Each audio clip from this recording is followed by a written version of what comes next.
Stelkin.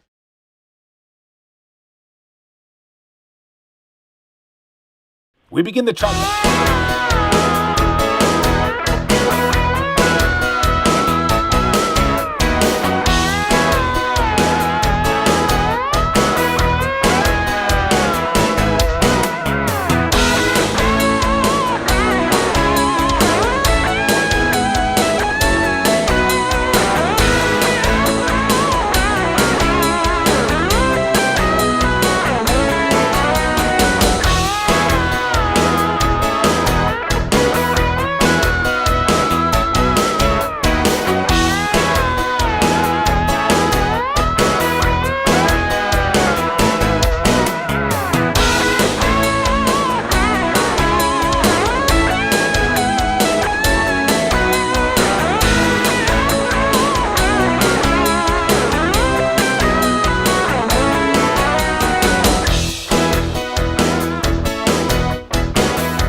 Stelkin in the offensive end, stops the dribble, on top to Alvis, top of the key, they leave her open, launches it, got it! So Edco's hit a couple of threes, and 10-9 Edco the early lead. Yeah, another lead here for the Vikings. Stamp has it deflected by Alvis, but picked up by Nealman. Nealman cross-court pass, left wing there, they go to Mattis, left side for three, got it! So it's now 21-10, and that's how the first quarter comes to an end. Newhouse left side, launches up the three, swishes it, got it from the left side. Kirby with a late hand, back to a 20-point lead, and now Springville takes a timeout. And by the way, for Newhouse, I believe that is her 1,000th point there. Nealman leads the break, crossover dribble, the shot goes up, rattles around, got it to go down. It's an and one possibility. Springville has their biggest lead of the night, now going away here in the fourth at 70-34. Edco had a quick start, led by one late in the first quarter, but Springville used their defense and dug in. A 16-0 run to grab control. Edco would get no closer than 15 the rest of the way. Springville pulls away in the second half. They defeat Edco by a final score of 74-36. Rowcliffe, nice pass from the left elbow. Right side Ashline, sealed his man to the right. Puts it up and in, and now Wiskus steals the inbounds to Ashline. He rolls to the right side and scores the layup. 9-4 Edco in the lead, so their pressure causing some problems. Puts left side to Carter. Carter left wide open, left side for three. Circles in and out. Rebound by Kieran Hansel. Put back, it is up and in at the buzzer. And Edco leads by 13. A great opening start. 19-6, Vikings in the lead. Rebound tracked on by Menster. Springville on a run. Menster leans into Wiskus. Double pump layup. Hangs in the air. It is up. It is in. And here's a 9-0 spurt by Springville. And they're back within 4 and a chance to get back within 3. Wiskus drives in the lane, takes a little running, left-handed layup, banks it up. It is in. Fouled, count the basket. And I don't know how Wiskus got that shot up. As he came, maybe looking to get free. He's going to take that three. Deep left corner, circled around, no good. Offensive rebound, Wegeman put back up and in from the right side. And the game is tied. Springville didn't get the roll, but Wegeman hanging in the air puts it back up and in. So we're tied at 48. Connor puts to Corey. Corey to Connor. Either way it works. Right side Ashline. Nice feed to Rowcliffe. His shot facing the basket. Banks it up and in. Nice feed there from Ashline, but they went down low. Vikings lead by a bucket. Hansel brings it into the offensive end, able to dribble out the clock, and the game comes to an end. Edco getting Springville in the first matchup this season. The Vikings had a 13-point lead at the end of the first quarter. Springville kept chipping away. Tied it at 48-8. 48-8, 48-48 late. 48-48 late. And they finished the game on an 8-2 run, Edco does, to win by a final score of 56-50. The best high school basketball is on KCTN. It's Upper Iowa Conference basketball again tonight on KCTN, and our featured matchup, Postville takes on MFL MarMac. First off, we have the girls' game. The Lady Pirate girls are in the midst of a busy week, dropping 2 games, including a 1-point loss to Clayton Ridge. They look to keep moving forward. For MFL MarMac, the Bulldogs were impressive in a win over Key High on Tuesday night. This team is undefeated in league play, and they look to stay that way. Again, it's game 1 of 2. Postville and MFL MarMac. The Chalk Talk for the girls' game next. Winter high school sports season has begun.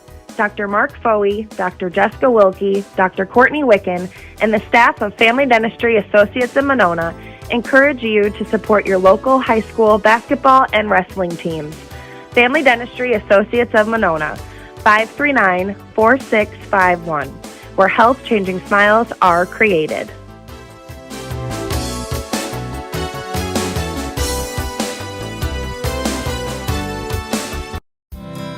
We know that potential is greatly enhanced through hard work and dedication. At Viafield Cooperatives, we promise to provide innovative products and dependable service to help you meet and exceed your potential. From agronomy to energy, grain to feed, Viafield is excited to provide growing opportunities for both producers and consumers at 18 locations throughout northern Iowa and southern Minnesota. Want to learn more about Viafield? Go to viafield.com. Viafield is a proud supporter of our local student athletes. The holidays are fast approaching, and you haven't finished your shopping? Don't worry, Sold's Green Acre in Guttenberg can help you out. Sold's has something for everyone. Jewelry, toys, books, home decor, and more. Create the perfect gift box with our selection of top-shelf spirits, wine, meats, and dips. Want to keep it local? Sold's is where you go. We have a great selection of Iowa-made items, from handcrafted soaps and candles to honey and syrups. The Green Acre is all about Iowa. Merry Christmas, everyone, and thank you for shopping local. Stronger, farther, faster. It all starts with good nutrition. Hi, I'm Megan Kregel, a dairy farmer in Clayton County. As our local student athletes take the field or court this year, the ultimate pre- and post-game fuel-up is in the real meat and real dairy foods grown right here in Iowa. Livestock farmers like me are proud to raise high-quality proteins that support health, energy, and performance. To learn more, visit realfarmersrealfoodrealmeat.com. Firestone Farm tires are the most preferred tires in America.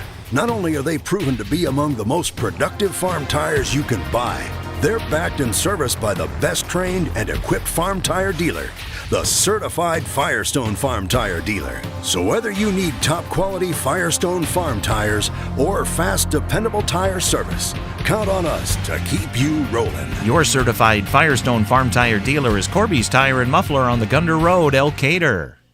When every minute of your day counts, it's good to have a few time savers on your side. Freedom Bank's online banking and mobile banking services, for example. You can access your accounts from your computer or your smartphone, allowing you to bank from home. You can even pay your bills online with our Bill Pay feature. Freedom Bank's online banking and mobile banking keeps your accounts close at hand. Call today for more information. Freedom Bank, Elkader, Monona, Postville, Waukegan, Decorah, member FDIC.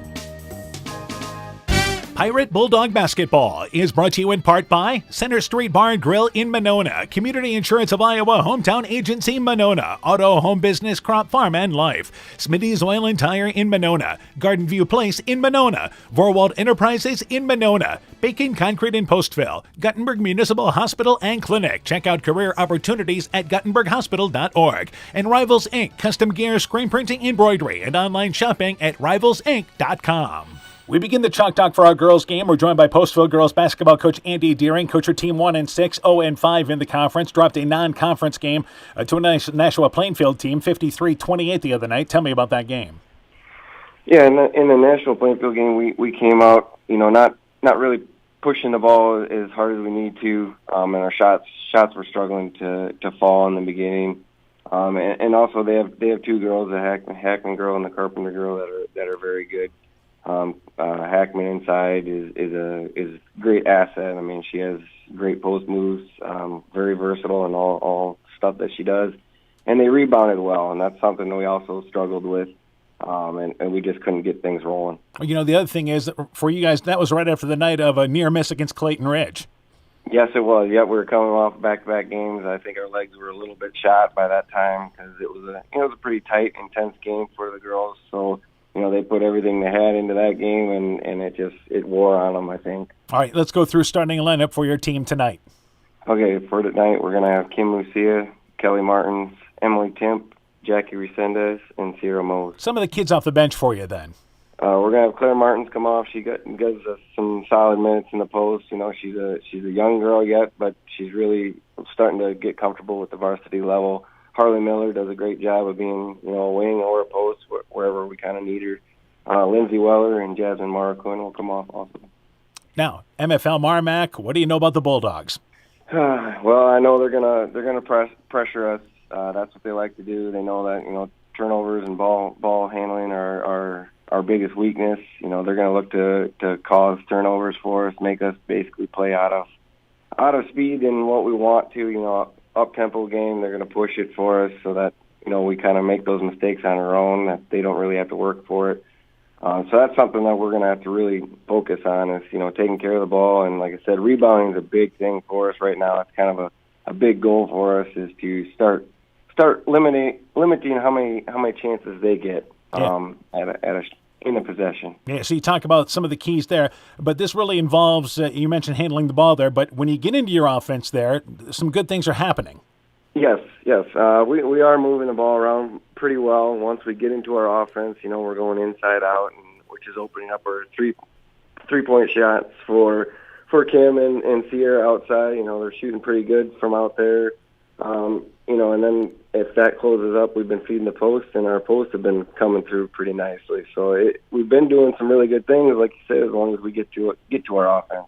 All right, Coach. Good luck to you in the ball game. We look forward to talking to you later on tonight. Yeah, thanks, Dan. Postville girls basketball coach Andy Deering on his Lady Pirate team. Chalk Talk continues after this. This is Chris Holbert, General Manager of Hall Roberts Son Incorporated in Postville. We would like to wish the area student-athletes both a safe and successful sports season. We have been a community-based company since 1864, servicing and supporting the area ag industry with products necessary for daily success. We look forward to continuing to serve and support both the ag industry and high school athletes in our surrounding communities. Thank you and good luck from the families at Hall Roberts Son. When I started out in the car business, my dad gave me some good advice. Hi, it's Forrest Brown with the Browns family of dealerships. What my dad told me is when you sell someone their first car, you need a good sales department. But if you expect to sell them their second, third, and fourth car, you better have a great service department. Visit any one of the Browns family of dealerships in Guttenberg, Elkader, West Branch, or Victory Ford in Dyersville and find out why Browns is your hometown dealer, no matter where your hometown may be. Check us out online at 4browns.com. Hey sports fans, take a time out and call Garms Financial Services. Their team of agents can show you how to save money on all your insurance needs with Grinnell Mutual. Whether you need auto, home, farm, crop, or business insurance, Garms Financial Services has you covered. You'll also receive quality protection, expert advice, and local friendly service. Call Brian Bugenhagen, Cheryl Wagner, Emily Bazin, or Kayla Olson today for a free competitive quote. Garms Financial Services in Elkader, your trusted choice agency. Top Gun Collision Center knows hunting season is over, but the deer still have a lot of tags to fill. If you've been tagged by anything, pull into the stoplight at Top Gun. That's it. Bob and his technicians have over 35 years experience and will handle everything. We write the estimate, take photos, and follow the factory engineered repaired procedures to fix your vehicle quickly and, most important, safely. We also have free loaners or rental vehicles. While you're there, ask Bob about his community and veteran discount program. Call Bob at 563-964-9899. That's 563-964-9899. Your hometown, a place to grow, a place to learn, a place to cherish. At Fidelity Bank and Trust, we know the importance of growing up, working, and helping your hometown prosper. And we understand the relationship between a customer and the place they call home. That's why Fidelity Bank and Trust is proud to support our local high school athletes. Teamwork gets the job done, and you're on a great team with Fidelity Bank and Trust. Member FDIC. Veterans Memorial Hospital, we're right here at home.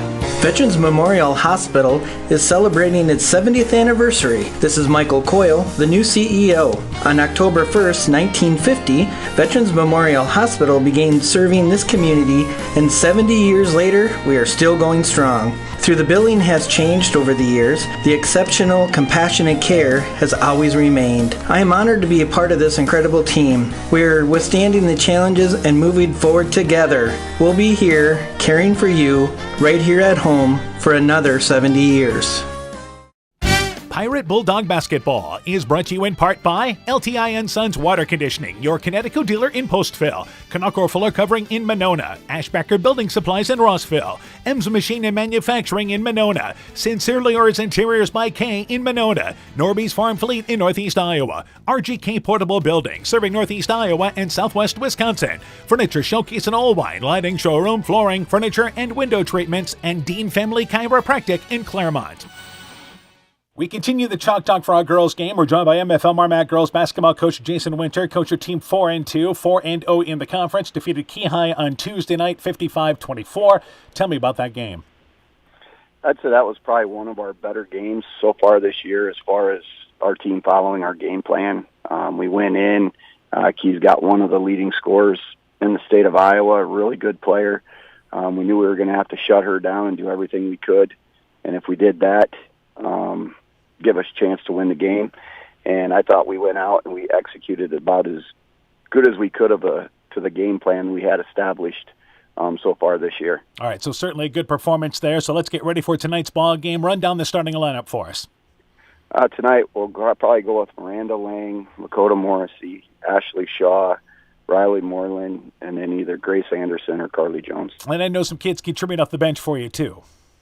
Yeah, tonight we'll probably be looking for like Brooklyn Moon to come off the bench, Hannah Bogdanovich. They'll probably be two of our main subs that come in. All right, turning our attention to Postville now. First off, what do you know about the Lady Pirates? I know they're much improved over the past few years. They've got a couple girls. The Mose girl, she leads them in about every statistical category. So we're going to have to key on her, know where she's at. I know they got the Martins girl down low. She's got some good length. She's going to crash the boards for them. And then Musia girl is back, and she's playing well too. So we're going to have to key on those three, I think. And if we can do that, we should be okay. All right, some of the other keys in the ball game for your team then. The key for us is going to be playing our game, playing a little bit up-tempo, making sure we know where our defensive assignments are, and just running the break. We've kind of struggled with that a little bit this year as far as getting up and down the way we want to. So we've been kind of keying on that as well. We want to get up and down and see how we can do that tonight. All right, as we mentioned, we're 6 games into this season now. Do you like the progress you guys have made so far early this season? I think we're getting better defensively. I know I questioned our heart, our integrity, and our desire after our Edco game. We just came out really, really flat. Just didn't play very hard at all. And then since then, we've been playing a lot better, a lot harder. And I think that's important for us, is just to come out of each and every game and give everything we've got. And I think our girls have kind of struggled with that a little bit beginning of the year, but I'm hoping now they've found it. All right, Coach, good luck to you in the ball game. We look forward to talking to you later on tonight. All right, I appreciate it. Thank you. MFL MarMac girls basketball coach Jason Winter and his Bulldog team. Chalk Talk continues after this. Inspiring changes to a happier, healthier you is what we do at Clayton Drug. Your health affects every aspect of your life, and here at Clayton Drug, we are committed to helping you achieve the highest quality of life possible. We deliver a range of services with options to meet your individual needs. We are a full-service pharmacy offering services such as med packing, to your home or mail delivery, online prescription refill, and a prescription loyalty program. We also have personal and home healthcare items available. Clayton Drug, connecting the communities of Elkader, Strawberry Point, and Sumner to service all in between. Take on what Mother Nature throws at you with a John Deere 1 Family or 3E Series tractor. With quick hitch capabilities, you can add rear or front snow blades, a snowblower, and a bundle of other attachments. Work better, faster, and more comfortably this year on a John Deere tractor. Come by your local dealer and see why nothing runs like a Deere. Visit Bodensteiner Implement at one of their 10 Northeast Iowa locations today or request a quote online at bodimp.com. Hi, this is Cody from Torkelson Motors in Elgin and Waukon. At Torkelson Motors, we believe that student involvement in activities is a great way to help grow our communities, and we are proud to help sponsor this game for your enjoyment. We've been serving Northeast Iowa since 1926 and appreciate the business that our customers have given us and the support they provide to our area schools and communities. So the next time you are in need of a new or used vehicle or a repair, stop into Torkelson Motors. We've been selling cars the old-fashioned way with a friendly smile and a handshake right here next door in Elgin and Waukon.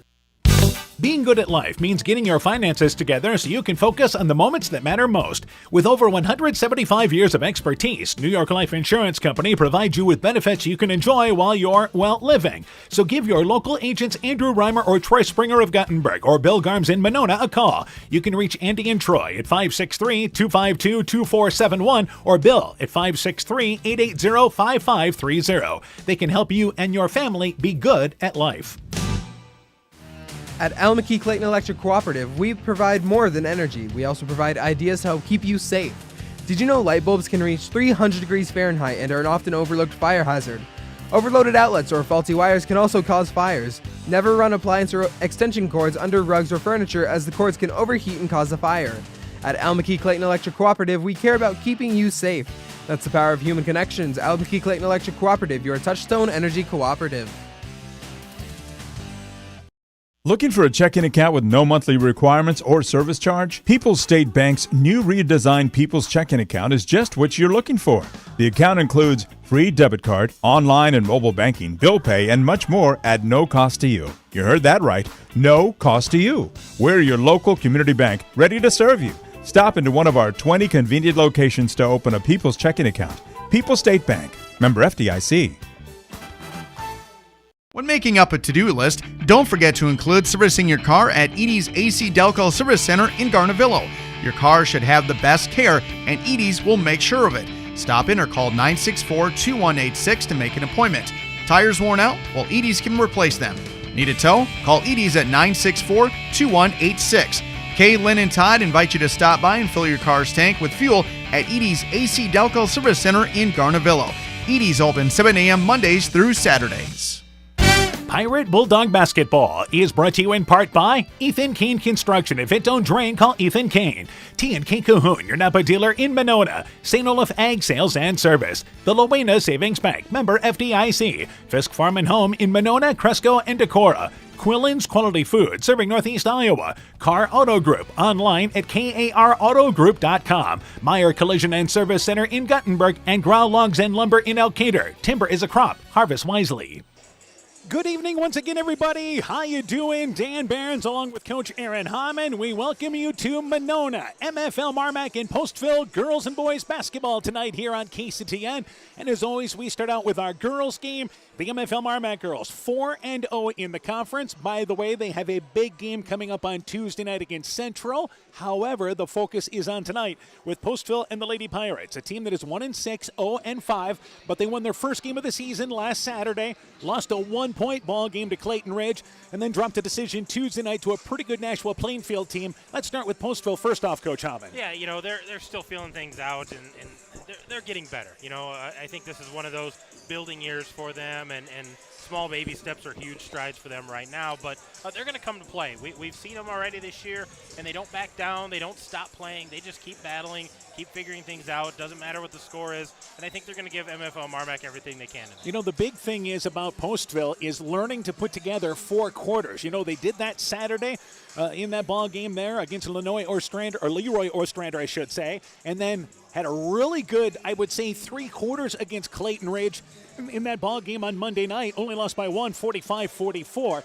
But in order to be in this ball game, or at least within throwing distance in this ball game, you better be sharp, and it all starts with handling the basketball. Yeah, I think they have to be patient. You know, they can't get in a foot race. They can't get in a track meet.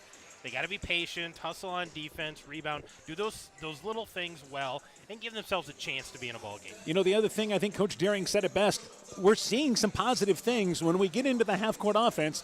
They want to make this a half-court ball game. All right, MFL MarMac comes in, and again, they are 4-2, 4-0 in the conference, and this is a team that did really well against Key High on Tuesday night, holding them to 24 points in that ball game. Yeah, they did, and that all started with their defense, but I think the big thing with them is they got to score points. When they're able to score points, I was looking at their stats, when they're over 47, 48 points, they're winning ball games. When it's in that 40 range, other teams are going to battle them, and so they need to score points, and I think it starts with transition, fast break points, being able to get out, go, make those in-game adjustments, and just put people away. Where MFL MarMac has had a problem maybe the last couple of seasons is in half-court games, where teams force them to play half-court basketball. But this is what's kind of staggering, and I don't think this is going to hold true all season long. But MFL MarMac is shooting 32% from the field, where Postville is shooting 26%. Okay, you get that. Yep. But MFL MarMac is just 18% from the three-point line, and you just get the feeling that's got to come up as the season goes on. They have so many girls. I mean, we're watching them warm up, and they're all launching. They're all behind there, and they're going in. So they've got good shooters. They've got girls. I think they just need to shoot it with confidence, and they have to catch it and shoot in rhythm. I think they're trying to forge things or shoot off balance, and I think if they can get their feet under them and shoot with confidence, they're going to shoot much better. But I agree. I think this is going to come up as the season continues. And as you continue to face the better teams in the conference, you know there's going to be a lot of focus on Moreland and also Lang as well there in their 2 senior leading scorers, in particular Moreland, who's averaging over 15 points a game. Yeah, Moreland's averaging 16 now as of the last game. Miranda Lang almost at double digits, averaging 9 points a game. So they're going to draw a lot of attention, but that opens up for opens it up for Grace Anderson, who's scoring 9 points, about 6 boards a game. I think Lakota Morrissey is good to create her own shot. She's going to have to do that when those other 2 are being hounded by other people's defense. And Grace Anderson gives them another inside presence as well that can kind of ease the pressure off there, and Moreland can play the 4 in that setup. For Postville, again, Sierra Moe's having a real good year for them. Yeah, she is. She's averaging 9 points. She's their leading rebounder. She's got almost 7 rebounds a game, getting about 3 assists a game. So she's been all around a solid player. She's been playing for 3 years. I mean, she started as a freshman, mainly by necessity, but having a great year. Kimberly Musia is starting to come around a little bit. Kelly Martin's being solid for them in the post. I think what they need is who's 4 and 5 and 6 and the girls off the bench. That's what they're missing. It all starts with ball handling for Postville. Greg Schiller, tonight's starting lineup to the scores table. Take it away there. Ladies and gentlemen, welcome to MFL MarMac High School for tonight's girls varsity basketball game between the Postville Pirates and the MFL MarMac Bulldogs. The Pirates are coached by Andy Deering, assisted by Kim Cleve. The Bulldogs are coached by Jason Winter, assisted by Stephanie Mickle, Jess Schubert, and Brian Bugenhagen. Officials for tonight's game are Lane Johansson, Andy Jacobson, and Mike Jacobson. And now the starting lineups. First for the Pirates, number 4, Emily Timp. For the Bulldogs, a 5'8" junior from Monona, Iowa, number 2, Ashley Shaw. For the Pirates, number 10, Kim Musia. For the Bulldogs, a 5'6" senior from McGregor, Iowa, number 3, Lakota Morrissey. For the Pirates, number 11, Sierra Mose. And for the Bulldogs, a 5'10" junior from Ion, Iowa, number 4, Grace Anderson. For the Pirates, number 12, Kelly Martins. For the Bulldogs, a 5'6" senior from McGregor, Iowa, number 10, Miranda Lang. And finally for the Pirates, number 30, Jackie Resendez. And for the Bulldogs, a 5'11" senior from Marquette, Iowa, number 15, Riley Moreland. There you have the starting lineups. Aaron's from National, my old man born in Freilich. Back with the opening action coming up next. Alpine Communications believes connected communities become thriving communities. We are the local telephone company that became a 21st century communications provider. Alpine provides internet, television, cellular, security, and telephone too. We promise personal, timely, reliable service from people who live here. When you choose us, we all thrive. Connect with Alpine Communications today. Click alpinecom.net or call 563-245-4000. Hi, this is Justin Burnau from Burnau Chevrolet in Monona. I would like to thank all of our customers and local athletes for their business and support. Just like you, we like to have a winning edge over the competition. Stop in today to see how Burnau Chevrolet in Monona makes you the winner. Visit us on our website, birdnow.com, and remember, you got to get to our place, Burnau Chevrolet in Monona. You'll love the way we treat you. Elkader Tax and Bookkeeping are proud supporters of all of our local high school sports teams. We want to wish everyone the best of luck on their season. We are here for all of your tax, payroll, and bookkeeping needs. Give us a call at 563-245-2154. Again, that number is 563-245-2154. Thank you from Kurt, Steve, Carol, Josie, at Elkader Tax and Bookkeeping, located in downtown Elkader. Well, a number of games going on across the area tonight. We'll update you on Central and Southwind playing tonight. We'll see Central and MFL MarMac, which again could be a huge game right before the Christmas break in the Upper Iowa Conference. Those are the two undefeated teams left in the girls' side. Central, again, along with MFL MarMac, but things have to hold serve tonight. Edco is at East Buchanan. They had a nice win against Clayton Ridge last night. Hopefully, we get you Starmont Central City as well. We talked about keys in the ball game. The Lady Pirates wearing their away black uniforms. They have the red, the white, and also the black trim Pirate logo on their shorts. Pirates across the front. Bulldogs home white uniforms. They have the Bulldogs in royal blue with that gold trim. And to jump it up once again is Mortland along with for Martins for Postville. Tip into the backcourt. Won by MFL MarMac. It goes back to Lang. We are underway. Morrissey, left wing. They go baseline. Anderson inside the left block. Takes the shot, but is fouled by Martins. Against that zone, quick ball movement by MFL MarMac. They got it to Anderson off the left side of the basket. She made a strong move. Yeah, they've got Anderson running the baseline there, and she came up wide open underneath. And I think as she turns to her left, she gets the bucket, and we're going the other way, but she turns to her right. And the foul comes across by Kelly Martins. Free throw is short. She'll get another opportunity. So you see Anderson in the starting lineup tonight for MFL MarMac. Trying to put them on the board here early. Has both shoes that are pink. Pink and blue, Yep, yeah. Very colorful. Moreland's are neon yellow. Neon yellow, yeah. Free throw, no good. Missed them both. It's off the left side, and the rebound pulled down there by Postville. And with the rebound there for the Lady Pirates is Timp. So in the offensive end is once again Mose, hounded by Moreland, and no surprise, MFL MarMac comes out and plays girl to girl.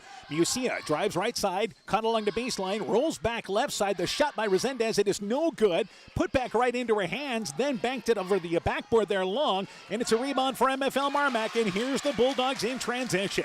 They lead the break. Lang to Moreland. They hook up, and the Bulldogs strike first on Moreland's left-handed layup. That's a good sign for the Bulldogs being able to get out and get those transition points. Moreland hounding Mose and ends up deflecting the ball away and takes it away, and here they come again. Lang, spin move, back to Moreland, and a good job by Postville getting back defensively. Right side, Moreland on the right wing, brings it to the elbow, pulls up, little 12-foot jump shot, closer to 15, but hits it from just off the right elbow, and the Bulldogs 1 minute in lead 4-0. Last year in the meeting over at Postville, as Musia launches a three, top of the key, got it right side. So Musia puts Postville on the board with a quick three, back within 4-3.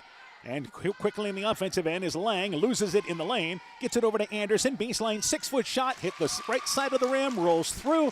6-3 is the score. 90 seconds in last year, MFL MarMac led 13-0 against Postville in that game. They had a really fast start last year, and they're trying to do something similar tonight, but Postville getting back in defense and being patient on the offensive end. Musia to Resendez at the high post area at the free throw line, brings it right side. She's guarded by Morrissey, takes a little running right-handed shot. It is no good, and a nice job by Anderson clearing in and getting that ball off the left side. Back in the offensive end, Lang tried to work it ahead to Morrissey, deflected out of there. Getting back defensively is Timp. Bulldogs with it on top. Here's Lang, top of the key for three. Got it! We talked about you expect them to become a better shooting three-point team. They lead 9-3. Lang 3 of 14 coming into tonight. Well, but nobody was within 5 feet of Lang, so she's going to knock that down with those open looks all night long. 9-3. Bulldogs in the lead. 2.5 minutes in, or nearly that point. Right side Mose has the basketball knocked away as good pressure defense there by MFL MarMac. So no surprise, the Bulldogs, they've just kind of been a full court team. Sometimes they'll go to a 1-3-1 instead of a man-to-man full court. They're playing a lot of girl-to-girl defense right now, and I think something that they need to develop and work on for down the road. On top, Musia brings it left side, guarded by Morrissey. What's nice about this, they can switch with the picks, and here is a jump ball as Lang jumps the passing lane, reaches in on Musia, who is coming off a screen near the left wing. And I think we're going to stay down here. I think that's going to stay Postville's ball, but nice job tying that up, trying to get her hands on that loose ball. Makes sense. MFL MarMac won the the jump ball. I want to say coin toss. Inbound, Sierra Mose. Back out on top to Timp. Center court circle. And Timp hounded there again by Lang. Trying to go right side to Martins. Overshot her. And again, you get the offense out of their comfort zone. And a pass along the baseline sails out of bounds. Another turnover by Postville. Yeah, just not a good angle there for Timp. She didn't get far enough to the wing to get that entry pass. Morrissey, right side to Lang. Wide open, just off the top of the key. Right side, got it! Back-to-back threes by Lang. 12-3, Bulldogs the early lead. Yeah, great sign for the Bulldogs. Not a good sign for the Pirates if she's going to be that open tonight. And back offensively, left side to Timp. Timp hounded by Lang, and a little hand check, I believe, by Lang, reaching from behind.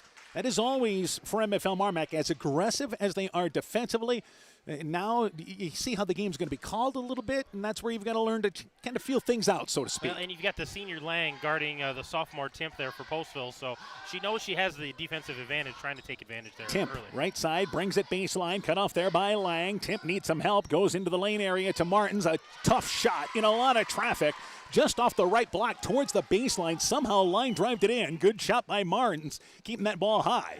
It's 12-5, the lead for the Bulldogs. Morrissey to Anderson. Correction, that is actually Moreland. Drives in left side, shot no good, but fouled by Resendez coming up.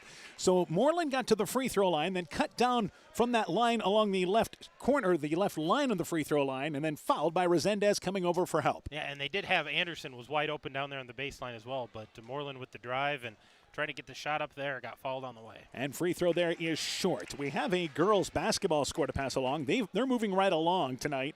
Edco and East Buchanan. This is a third quarter score. East Buchanan leads Edco 56-17. Second free throw being eyed there by Moreland. That free throw is good, 1 of 2. Bulldogs have hit 1 of 4 free throws so far. 13-5 is our score, and here's that full court man-to-man pressure, and Mose cannot get it inbounds, and the Pirates are going to have to take a timeout. Good start for MFL MarMac, leading by 8 with 4.5 to go, opening quarter. Let's take this break. Epic Wear. Get personalized clothing for your school, your team, family, friends, business, or any event. Epic Wear has a huge range of customizable apparel, trophies, and awards, and they offer free design help or design your own apparel at getepicwear.com. And you can even set up a free web store for your fundraiser. Make sure to check out the selection of Bulldog Spirit Wear and Iowa-themed items at the Monona location. Epic Wear, located in downtown Monona and Waukon. Call 563-539-2300 to place your order today.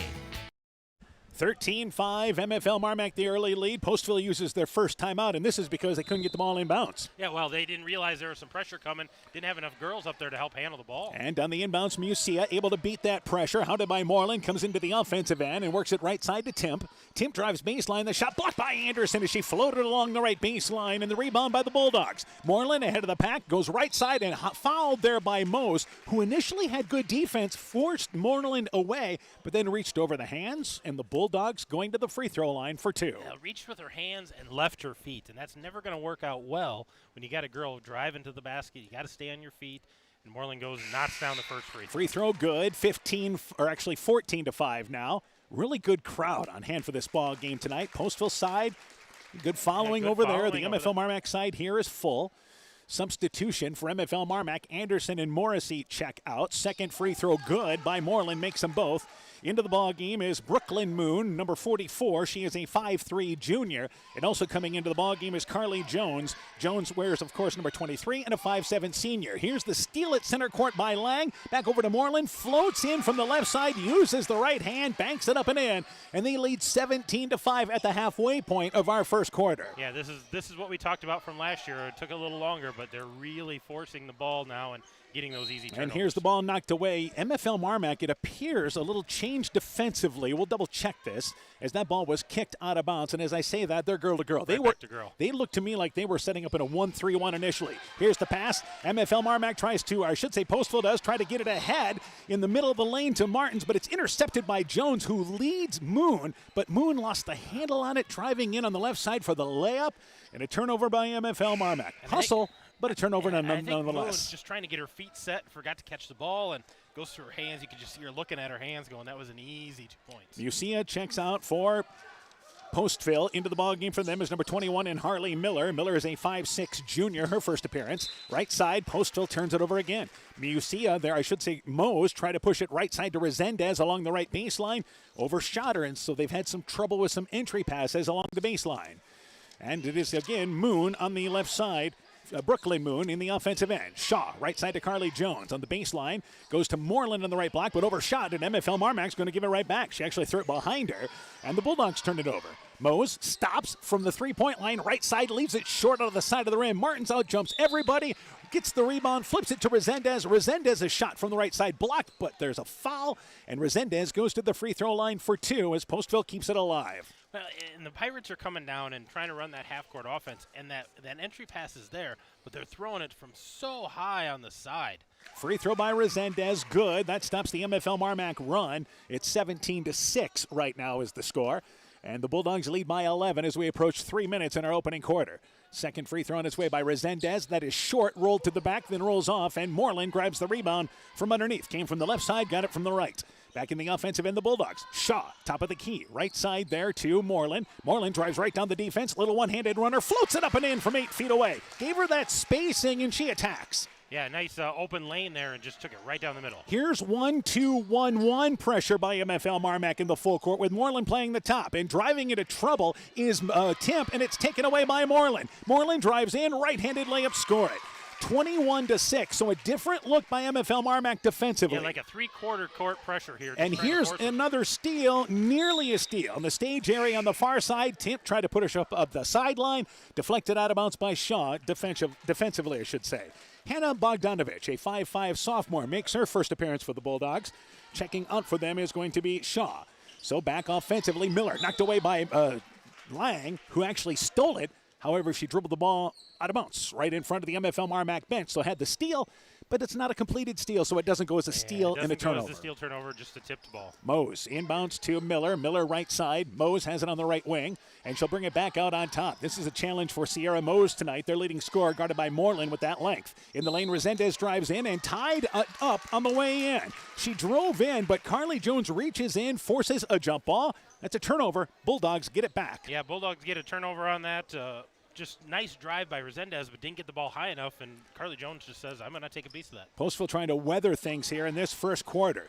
Moon, again, corner area on top to Moreland, intercepted by Sierra Mose. Postville's got a fast break opportunity. Mose drives in, uses the left hand, but the layup is strong. She's fouled, however, on the way in. Mose, and again, nice form in the layup. Use the right foot, left hand, just long on it, but Bogdanovich commits the foul. Well, and that's the advantage of Sierra Mose's height there on the defensive end. She's got those long arms, able to tip that ball, and good speed to get out in front of that fast break. Mose, free throw on its way there. It is no good. Circled off the right and then went to the left, out of there. Cadence Moon checks in. Shaw stays out of the ball game as Jones actually checks out as well. Shaw comes back into Morrissey comes back into the ball game. Miranda Lang checks out. Okay, so there's the substitution. Free throw being eyed there by Mose. Second free throw on its way. That one good. Rattled around, stayed down. 21-7 rather is the lead. MFL MarMac in the lead. So Moon in the offensive end, back out on top. That's Brooklyn Moon. Left side open for three. That side got it from the left side. So a nice look by MFL MarMac. We mentioned 18% shooting threes coming in, but they've hit 3 in the opening quarter. And here's that 1-2-1-1 pressure again, and Postville's having a hard time getting it up the court. Mose has it knocked away by Brooklyn Moon, who commits a reach-in foul at center court. They had her sealed initially. Good job by Sierra Mose at least getting out of there. But the ball goes back to Postville on the foul. 4th foul committed there by Postville. But you look at the personnel that MFL MarMac has on the court. Knowing they're playing a 2-3 zone, they got a lot of shooters in there, so we might see a few of those threes go up. Anderson comes into the game, and Moreland checks out.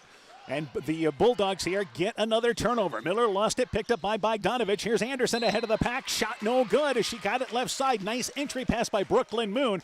Anderson went up from the left side, used the left hand. Reaching over top is Martins. She commits her 2nd foul. And the Bulldogs hitting threes and getting to the line in this first quarter. Well, and I think what's lost on that play was the entry pass. You talked about a nice entry pass. It led Grace Anderson to her left side. She went up with her left hand. No chance of that getting blocked. Had to be a foul by Martins coming across her body. Free throw is short by, once again, Anderson.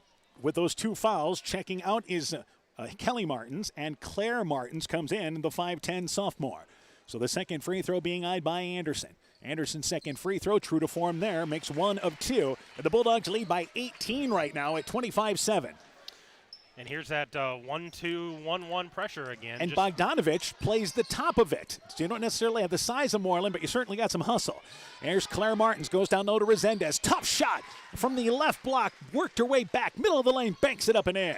Resendez has had some good touch around the basket. She has. She shot the ball really, really well when she's gotten her opportunities. Just needs to get that open look. Cadence Moon tried to go to Anderson, overshot her on the left wing, looking for Anderson, and then threw it a little bit too far to the left of Anderson. Back in the offensive end is Mose, and Mose bodied there by Bogdanovich as she tried to bring it right sideline towards the basket. A minute to go in the opening quarter. Postville takes it out along the baseline. Good recognition there by Mose, seeing the open lane, trying to take advantage. Mose from the right side, looking for Resendez or Martins. Gets it to Resendez. Her shot, it plays Annie over as Morrissey was straight up. The shot is no good.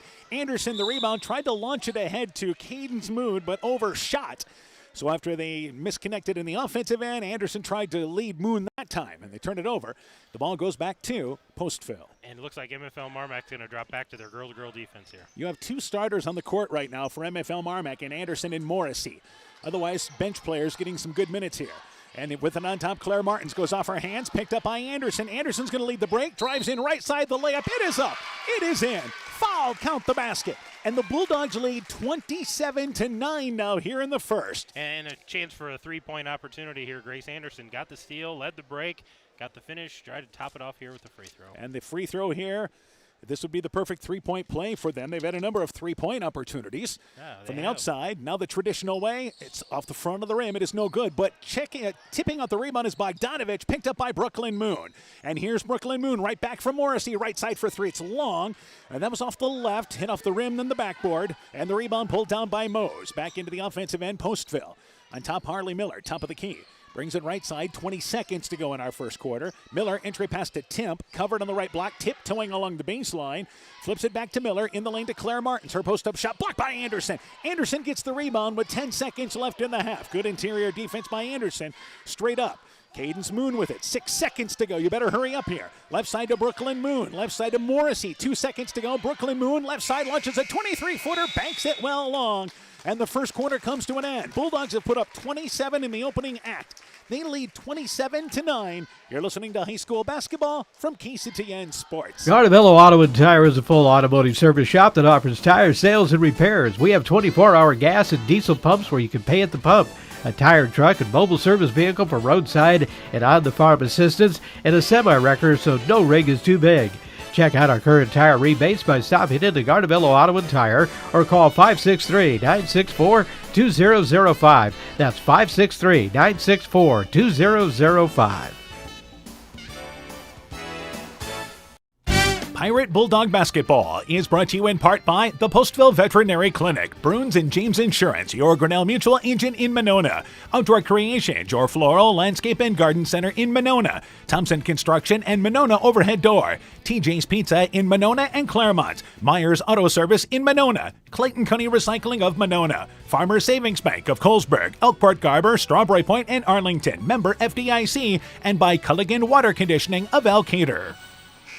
27-9, MFL MarMac. If there was any concern about overlooking Postville towards Tuesday night with Central, I would say that's been abated here after one quarter. Yeah, now you wonder what kind of defense they're going to work on looking ahead to Central, if that 1-2-1-1 is just kind of a glimpse of something that they want to try. So we start the second quarter. Postville's basketball. Musia back out there. Timp, Claire Martins, you have Miller, and also out there as well is going to be Mose. So we start here the second quarter, and again, girl-to-girl defense and a reach-in foul by Morrissey at the top of the key. Morrissey, Moreland, Shaw, Jones, and also out there will be Lang. So you've got 4 of the 5 starters out there for MFL MarMac. Couple of scores. Central leads South Win at the end of one, 12-7. And we have a final. East Buchanan has defeated Edco tonight, 61-27.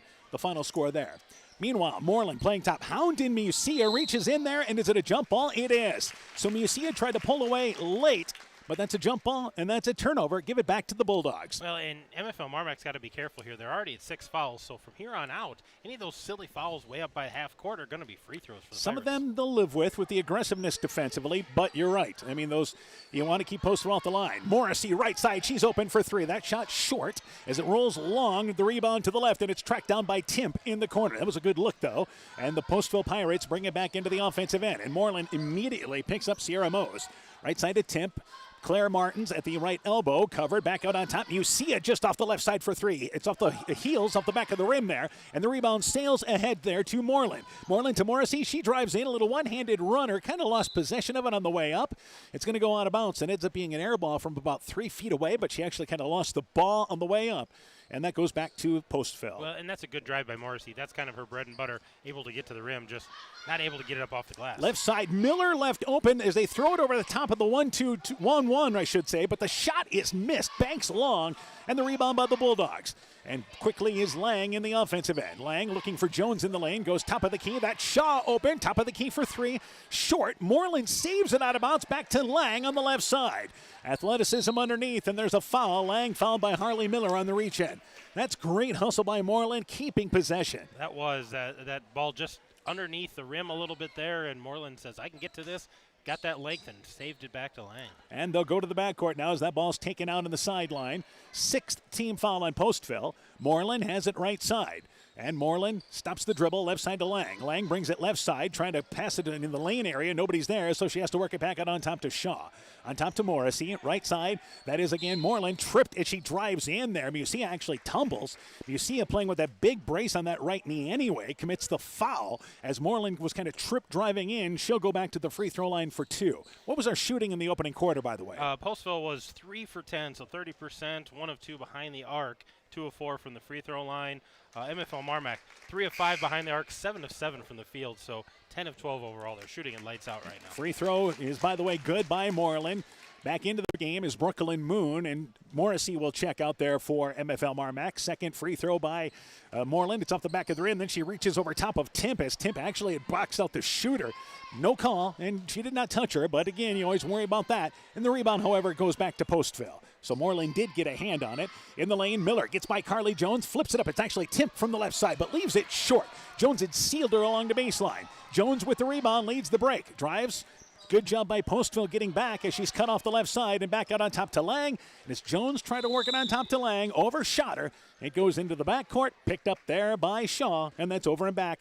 Turnover does not go to Shaw there, though.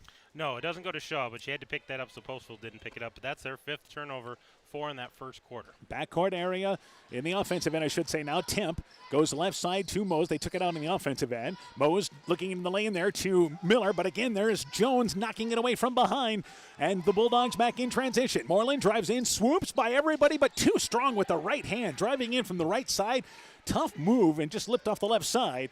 And Postville back into the offensive end. Good defense there by Postville. Musia open right side for three. Got it from the right wing. Musia, nice open three-point shot. She's hit a couple, and it's 28-12. Here's Brooklyn Moon ahead of the pack. She drives in, tries to flip it up with her left hand. She knew contact was coming, aired it out. Moreland got the rebound, but came over the back to commit that foul. So Moon thought better of it that time.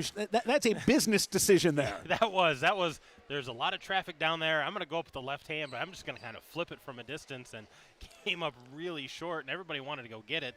Moreland gets the foul coming Instead over of trying to taking it strong to the basket there, I'm just going to flip and let's see what happens. Flip and live to fight another day. The foul was on Moreland, so most of the free throw line. Not a lot of rotation on that free throw, and it's off the back of the rim. Shot is no good, so they missed the front end of the 1-and-1. Both teams in the bonus. Shaw on the pass from Lang, down low to Shaw, overshot her. And as good as MFL MarMac looked in the opening quarter, they've scored 1 point in 3 minutes and struggled a little bit. Just sluggish a little bit, trying to get their feel again here. Claire Martins on the right block, backs her way down, post-up shot, long, played Annie over. Rebound by Brooklyn Moon ahead to Moreland, and this always helps the offense get going. Moreland, a layup at the other end, score it. Brooklyn Moon, nice lead pass, hit Moreland in stride, and they're back up by 18. And that's 15 points for number 15, Riley Moreland, already in this young game. Harley Miller on top to Musia. Musia goes right side to Timp, right in the lane to Claire Martins, backing her way down, guarded by Jones. Bank shot up and in. Good job by Claire Martins. Use that position down low there, banks it up and in, and it's 13-14. A little bit of a size advantage inside there for Martins, a little taller than Jones. The right side, Moreland rifles it across the lane from the top of the key to the left block, where Jones catches it and is fouled on the shot attempt. The shot no good. She went up at her left hand, but she'll go to the free throw line for two. Yeah, nice challenge there. We just talked about Claire Martins a little taller than Jones, so Jones trying to challenge a little bit, trying to get the ball up off the glass with the left hand. So the free throw being eyed there by Jones. It is no good. Substitutions. Resendez back in for Postville. Miller checks out. Also coming out will be Shaw along with Moreland for MFL MarMac. Anderson and Morrissey back into the game for the Bulldogs. And Jones trying to make the second free throw here. We'll get a rundown of what MFL MarMac is from the free throw line tonight. Free throw there, aired it out to the left. That free throw is no good. Jones, by the way, 0 of 5 from the free throw line coming in. Now 0 for 7 on the season. Yeah, they were 4 of 8 in that first quarter there. And again, MFL MarMac does not defensively pick up Resendez, and she's wide open and banks it up and in underneath the basket. Musia with the throw there. Right side, it's Morrissey open for three. Got it from the right wing, and MFL MarMac quickly answers as now you see MFL MarMac back to girl, and you got some subs coming in. You're figuring out who's got who. Forgetting what kind of defense we're in, who's got what, and just a lapse there. Miller at the elbow area, puts it on the floor, trying to back her way down, covered, back to Musia. She drives into traffic, stripped on the way up by Cadence Moon, and the loose ball in the court. I believe we're going to have a jump ball. Musia on the floor, Carly Jones on the floor along with Timp for Postville, but it stays down here with Postville, 3:40 left in our second quarter, I should say. They'll take it off the right side of the basket. Inbounds to Claire Martins on the left side. Post-up shot up and in. Nice recognition there on the inbounds by Sierra Mose because Martins had established position on the left. Brooklyn Moon back offensively. Postville continuing 2-3 zone throughout here. Left side, Brooklyn Moon open, left wing for three. That shot is off the front of the rim. You can see it from our angle here. Just pushed it to the right, and the shot no good. Rebound by Resendez. And MFL dropping back still to girl here, going with that base offense or and defense. Sierra Mose thought about the three, drives in, a little left-handed runner, too strong. Rebound knocked out of there by Anderson, but picked up by Postville. Here's Mose. She drives in, stripped there, actually blocked by Brooklyn Moon as she was too far along the baseline. And the MFL MarMac Bulldogs come back in transition. They get it to Anderson around Resendez, leaves the shot short. Good recognition there, but the Bulldogs come up empty. Back into the offensive end, Postville down by 15. Maybe a run coming here for Postville.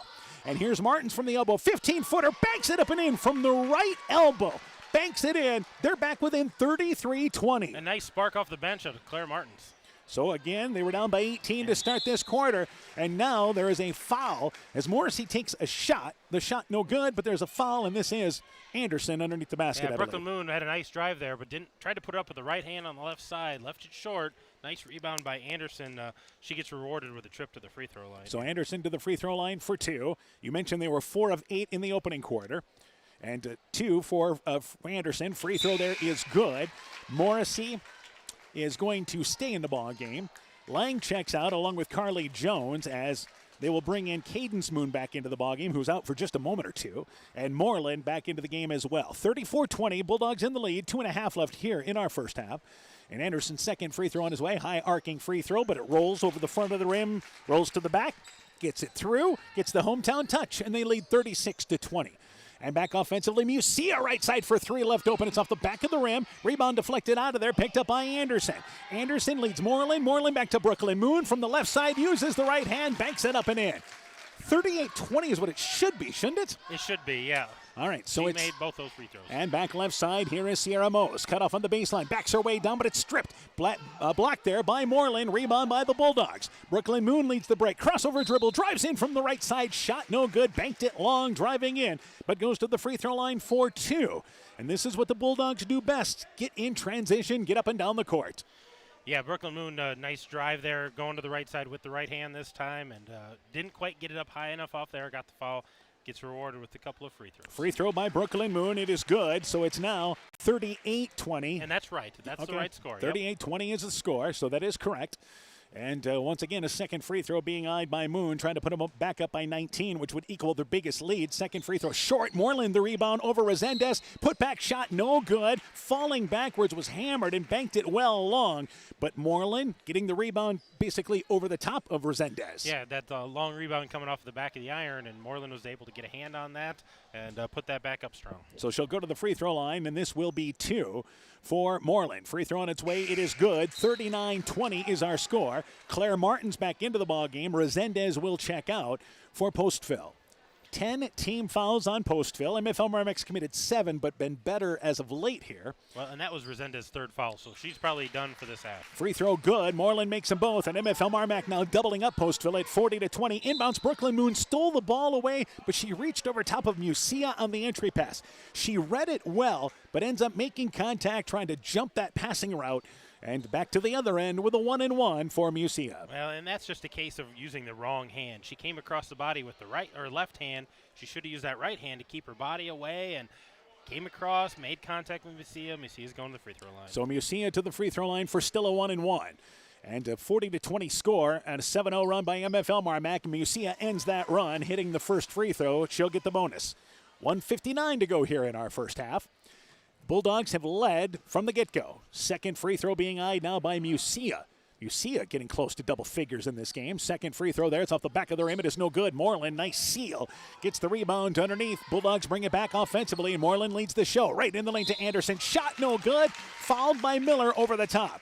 So they're recognizing that Anderson can post up down low, and Moreland led her perfectly. Anderson back to the free throw line for two. And Anderson's posting up on the break. She's fast break, but she's getting established position, sitting on that block and keeping the defender on her backside. Free throw on its way by Anderson, and that one is good. So MFL MarMac now starting to hit their free throws as they'll bring in a couple of guards with Lang and also Shaw. And checking out here will be Morrissey, but I believe that Shaw is going to be checking in for the shooter. Meanwhile, for Postville, Jasmine Mariquin, a 5'3 senior, has made her first appearance. She checks into the ball game for them, and Harley Miller checks out. Second free throw on its way there, and it's off the back of the rim. Rebound pulled down there by Claire Martins off the left side, then throws it over to Sierra Mose and just threw it too hard, too high, and too hot to handle. The ball goes back there to MFL MarMac on an unforced turnover. Well, and that's a byproduct of the pressure that MFL's been putting on. Inbounds Moreland. Moreland covered left side. Brooklyn Moon open. Right side for three. Short off the side of the rim. Long rebound goes out of bounds in the corner. And it goes there to Postville off the shooter's hands. So the Pirates get it back as we approach 90 seconds left in our half. 41-21, Bulldogs in the lead. Took them a while to get going offensively here in this second quarter, but they put up 27 in the opening quarter. Yeah, they kind of sat back on their heels and rested with that 27 points, but they've turned it back on here now in the second quarter. Musia stops the dribble at the elbow, feeds it to Sierra Mose, drives baseline, stripped up there. Stripped out of there by Moreland, who's able to grab the ball and bring it ahead in the offensive end. Works it ahead to Brooklyn Moon, back to Shaw. And they go back out on top to Lang. Lang wide open, top of the key for three. Off the front of the rim, no good. Shaw comes in, got a hand on the rebound, knocks it over to Moreland. And the Bulldogs retain possession. Moreland left side for three. It's off the side of the rim. Shot no good. And then Shaw just comes over the back and basically clobbers Emily Timp, trying to go through Timp to get the rebound. Back to the other end, and Timp to the free throw line for still. Well, it should be 1-1 yet. It's Still the ninth team foul. Ninth team foul. Good open looks there for the Bulldogs, just not able to knock them down. Good shot by Miranda Lang. Open look from Riley Moreland, just not hitting them right. They've had 3 open looks from three-point land. Timp's free throw banks it well long, and the rebound pulled down by Moreland with a minute to go. Moreland right side to Brooklyn Moon. Moon gets by Mose but misses the shot. Altered enough that Brooklyn Moon, maybe expecting a little more contact, banks it long from the right side. And here's Musia, drives in the lane, throws up a prayer there. It is not answered, as I believe she was expecting some contact. That ball ended up off to the left and well short. Then Postville knocks it away, out of bounds, and the Bulldogs get it back. Moreland, right side, on the right wing, 40 seconds left in our half. Lang, top of the key, left side to Shaw. Shaw back to Lang. Lang, left open again, top of the key for three, left it short off the front of the rim, and the rebound pulled down there by Mose. A little more jump on that shot, perhaps. Yeah, a little more elevation, I think, needed, a little lift. Mose, left side, cut off into a double team, try to go on the lane area outside of that to the sideline area to Musia, deflected out of bounds by Brooklyn Moon, defending the passing lane well. Musia checks out. Lindsay Weller, a 5'6" junior, makes her first appearance here for Postville. Yeah, Sierra Mose has been doing a nice job of getting to the lane, but she's really been stuck when she's gotten there. Nice job by the Bulldogs locking her down, not letting her get the shot or the kick out. Play stop for a moment. Timp had to tie the shoe. Everybody's good to go. And back inbounds now here for Postville. And they work it with Mariquin. Mariquin, right side, knocked away by Cadence Mood, but it's picked up there by, once again, that is Weller. Weller, hounded by Brooklyn Moon, needs a little help. Knocked away by Brooklyn Moon, picked up by Shaw, and here's the Bulldogs in transition. Racing down the court is Moreland, gets down to the other end with ease. Actually steps around Lindsay Weller, who had fallen down trying to get some contact, and that's how the first half comes to an end. So Moreland takes it the length of the court, and MFL MarMac has their biggest lead of the night at 43-21. We're at the half. When we return, first half stats and more, you're listening to high school basketball from KCTN Sports. Wilkie's in Elkader is Iowa's oldest family-owned grocery store. You'll find Wilkie's 2 blocks south of the Keystone Bridge in historic downtown Elkader. Stop in and enroll for a Wilkie's reward card and receive points every time you shop. Then log on to their website at wilkiesgrocery.com to view the weekly specials, check out your reward points, make out a shopping list, and more. Wilkie's in Elkader, open Monday through Saturday from 8 a.m. till 8 p.m. Unfortunately, car accidents always seem to come out of nowhere. Introducing the I Didn't Expect the Accident, but I Was Prepared for It policy from American Family Insurance. Insure carefully, dream fearlessly. Contact Julie Depke, agent, at 205 South Main Street in Elkader, or call 563-245-2366 today. American Family Mutual Insurance Company, SI, and its operating company, 6000 American Parkway, Madison, Wisconsin. Broadband is more important and versatile than ever, and you no longer need a home phone to utilize Neat's fiber broadband service. Freedom plans are now available to all subscribers on Neat's fiber network in and around Farmersburg, Luena, Monona, Postville, and St. Olaf. With speeds up to 250 meg, Neat's managed Wi-Fi is also included at no additional cost. Call today for more information on Neat's new Freedom plans and enjoy reliable, super-fast broadband internet service from Neat. Call us at 539-2122 today to discuss which Freedom plan is best for you. Neat, connecting you now. Looking for a checking account with no monthly requirements or service charge? People's State Bank's new redesigned People's Checking Account is just what you're looking for. The account includes free debit card, online and mobile banking, bill pay, and much more at no cost to you. You heard that right. No cost to you. We're your local community bank, ready to serve you.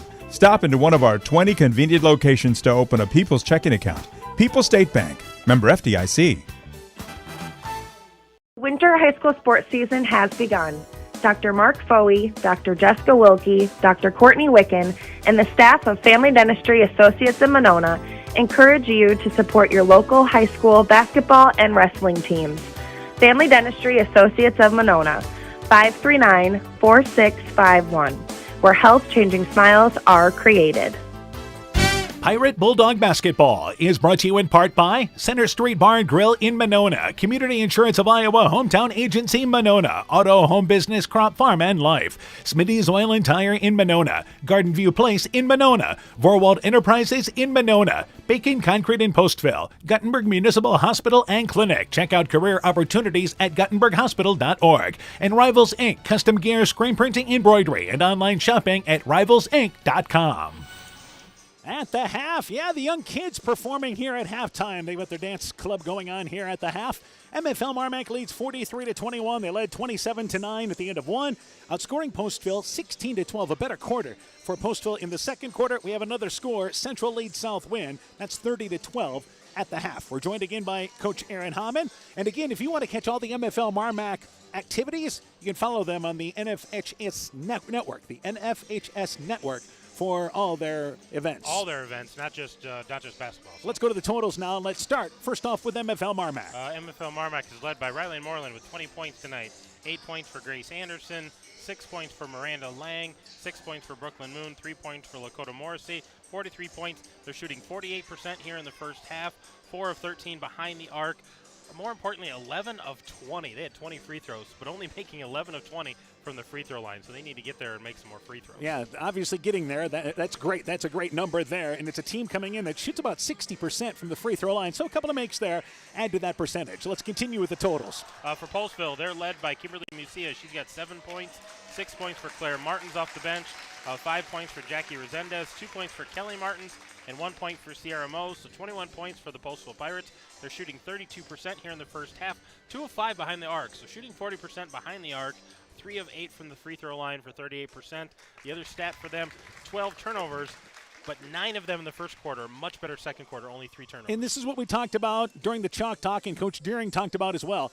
If we can handle the ball, get into our offensive setups, we do some good things. And we've seen, especially that second quarter, saw a lot of good things, I think, out of that. Yeah, they scored 12 points, only gave up 16 points. So, a difference of 4. So you take out that awful first quarter. It was a nice second quarter for them, but they're behind the 8 ball because the score obviously is a reflection of that. So 43-21 is the score. MFL MarMac leads Postville at the half. When we return, we'll talk about our boys game coming up a little bit later on. You're listening to high school basketball on KCTN FM 100.1 and the live video stream on KCTN.com.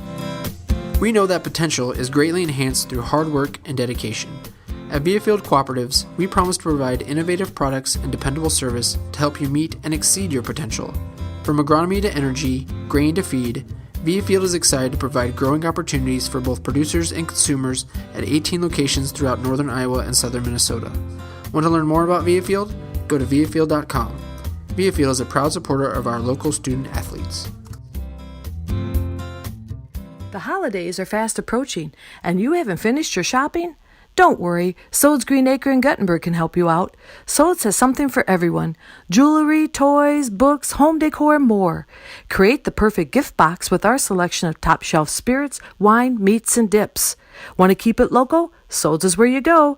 We have a great selection of Iowa-made items, from handcrafted soaps and candles to honey and syrups. The Green Acre is all about Iowa. Merry Christmas, everyone, and thank you for shopping local. Stronger, farther, faster.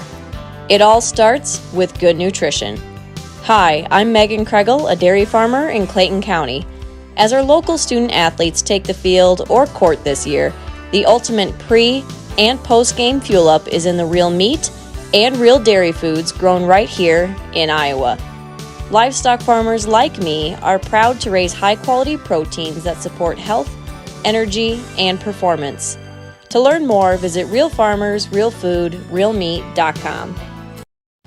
Firestone Farm tires are the most preferred tires in America.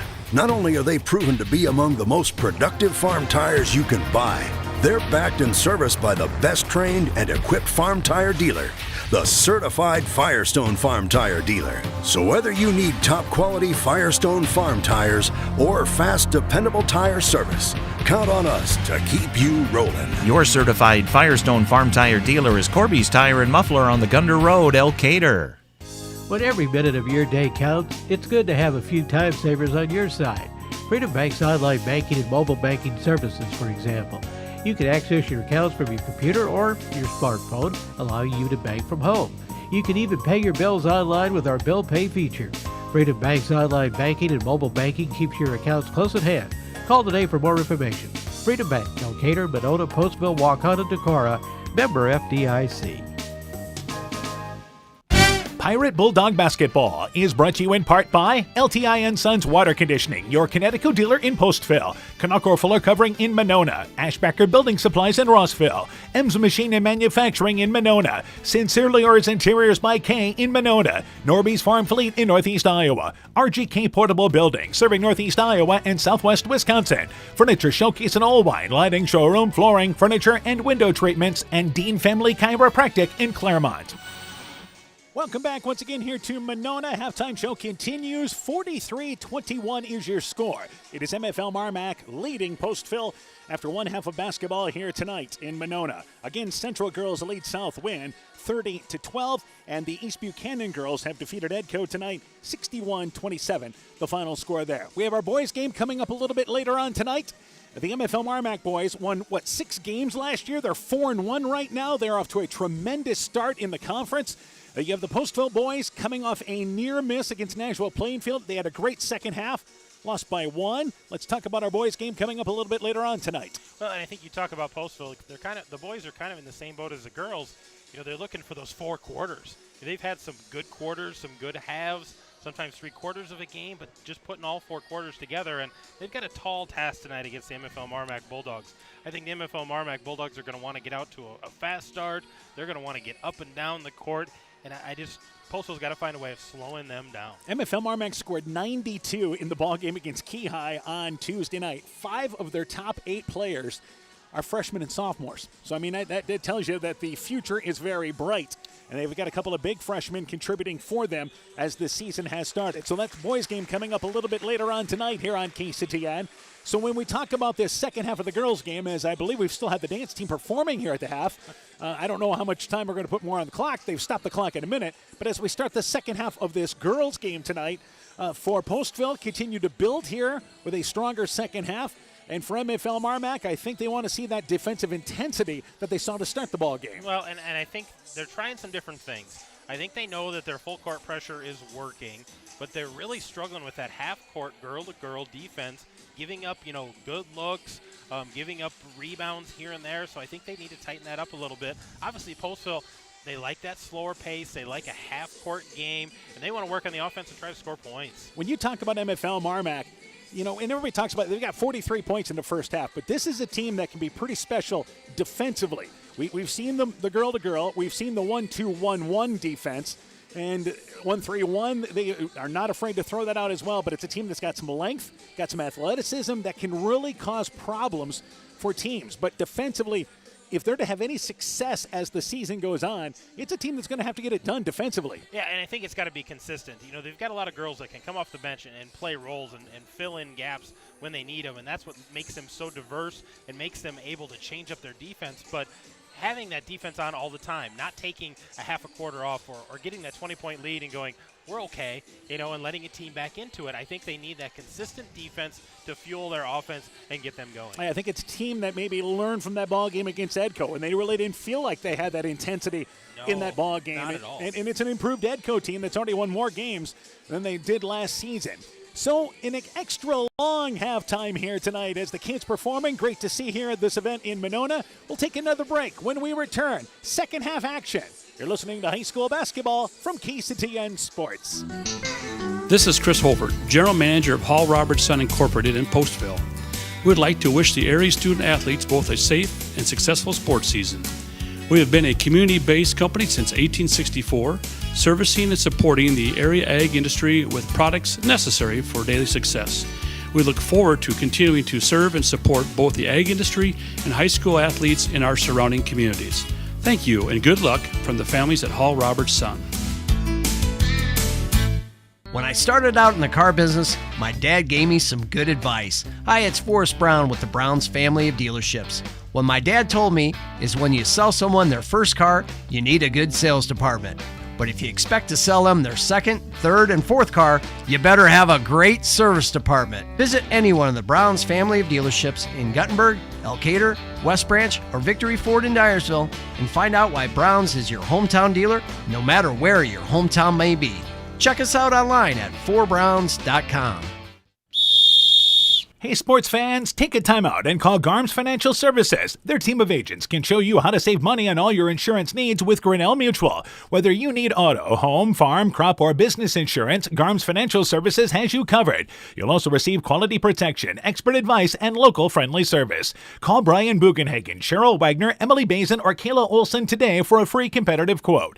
Garms Financial Services in Elkader, your trusted choice agency. Top Gun Collision Center knows hunting season is over, but the deer still have a lot of tags to fill. If you've been tagged by anything, pull into the stoplight at Top Gun. That's it. Bob and his technicians have over 35 years experience and will handle everything. We write the estimate, take photos, and follow the factory engineered repaired procedures to fix your vehicle quickly and, most important, safely. We also have free loaners or rental vehicles. While you're there, ask Bob about his community and veteran discount program. Call Bob at 563-964-9899. That's 563-964-9899. Welcome back here. Yeah, they're going to put 3 minutes back on the clock here because Postville actually is not out of the locker room yet. So we're getting ready to go with our second half here on KCTN FM 100.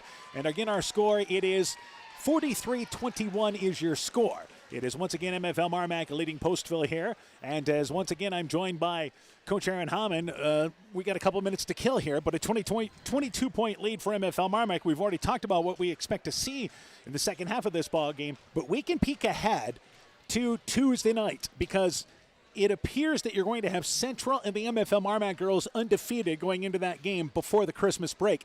And remember, Central hasn't beaten MFL MarMac in a long time. They've battled them. Oh, they battled last year up here. That was a close game, and Central had that one, and MFL find a way to steal that back from them. But both of those teams are going to come into that undefeated in the conference. You know, a conference title kind of on the line before Christmas break. They will see each other a second time, but that's a big, big ball game down there in Elkader. And I know Coach Wiley, he's going to have his girls ready to go. Delaney Scharf, their leading scorer by far right now, really kind of taking on their shoulders. The Frieden girls back, but they've got some young girls that know how to play and some role players filling in. But MFL MarMac, they play like they did in that first quarter, and they put that pressure on. They're going to force Central to handle the ball. They're going to force them to get up and down and be able to handle it, be able to handle that pressure. And it's going to be a good matchup down there, Dan. I think that's going to be a good ball club. You think of the games and all the near misses by Central when they led. You know, last year's game, they led late in the third quarter into the fourth quarter. Then Lang hit some big shots for them and rallied.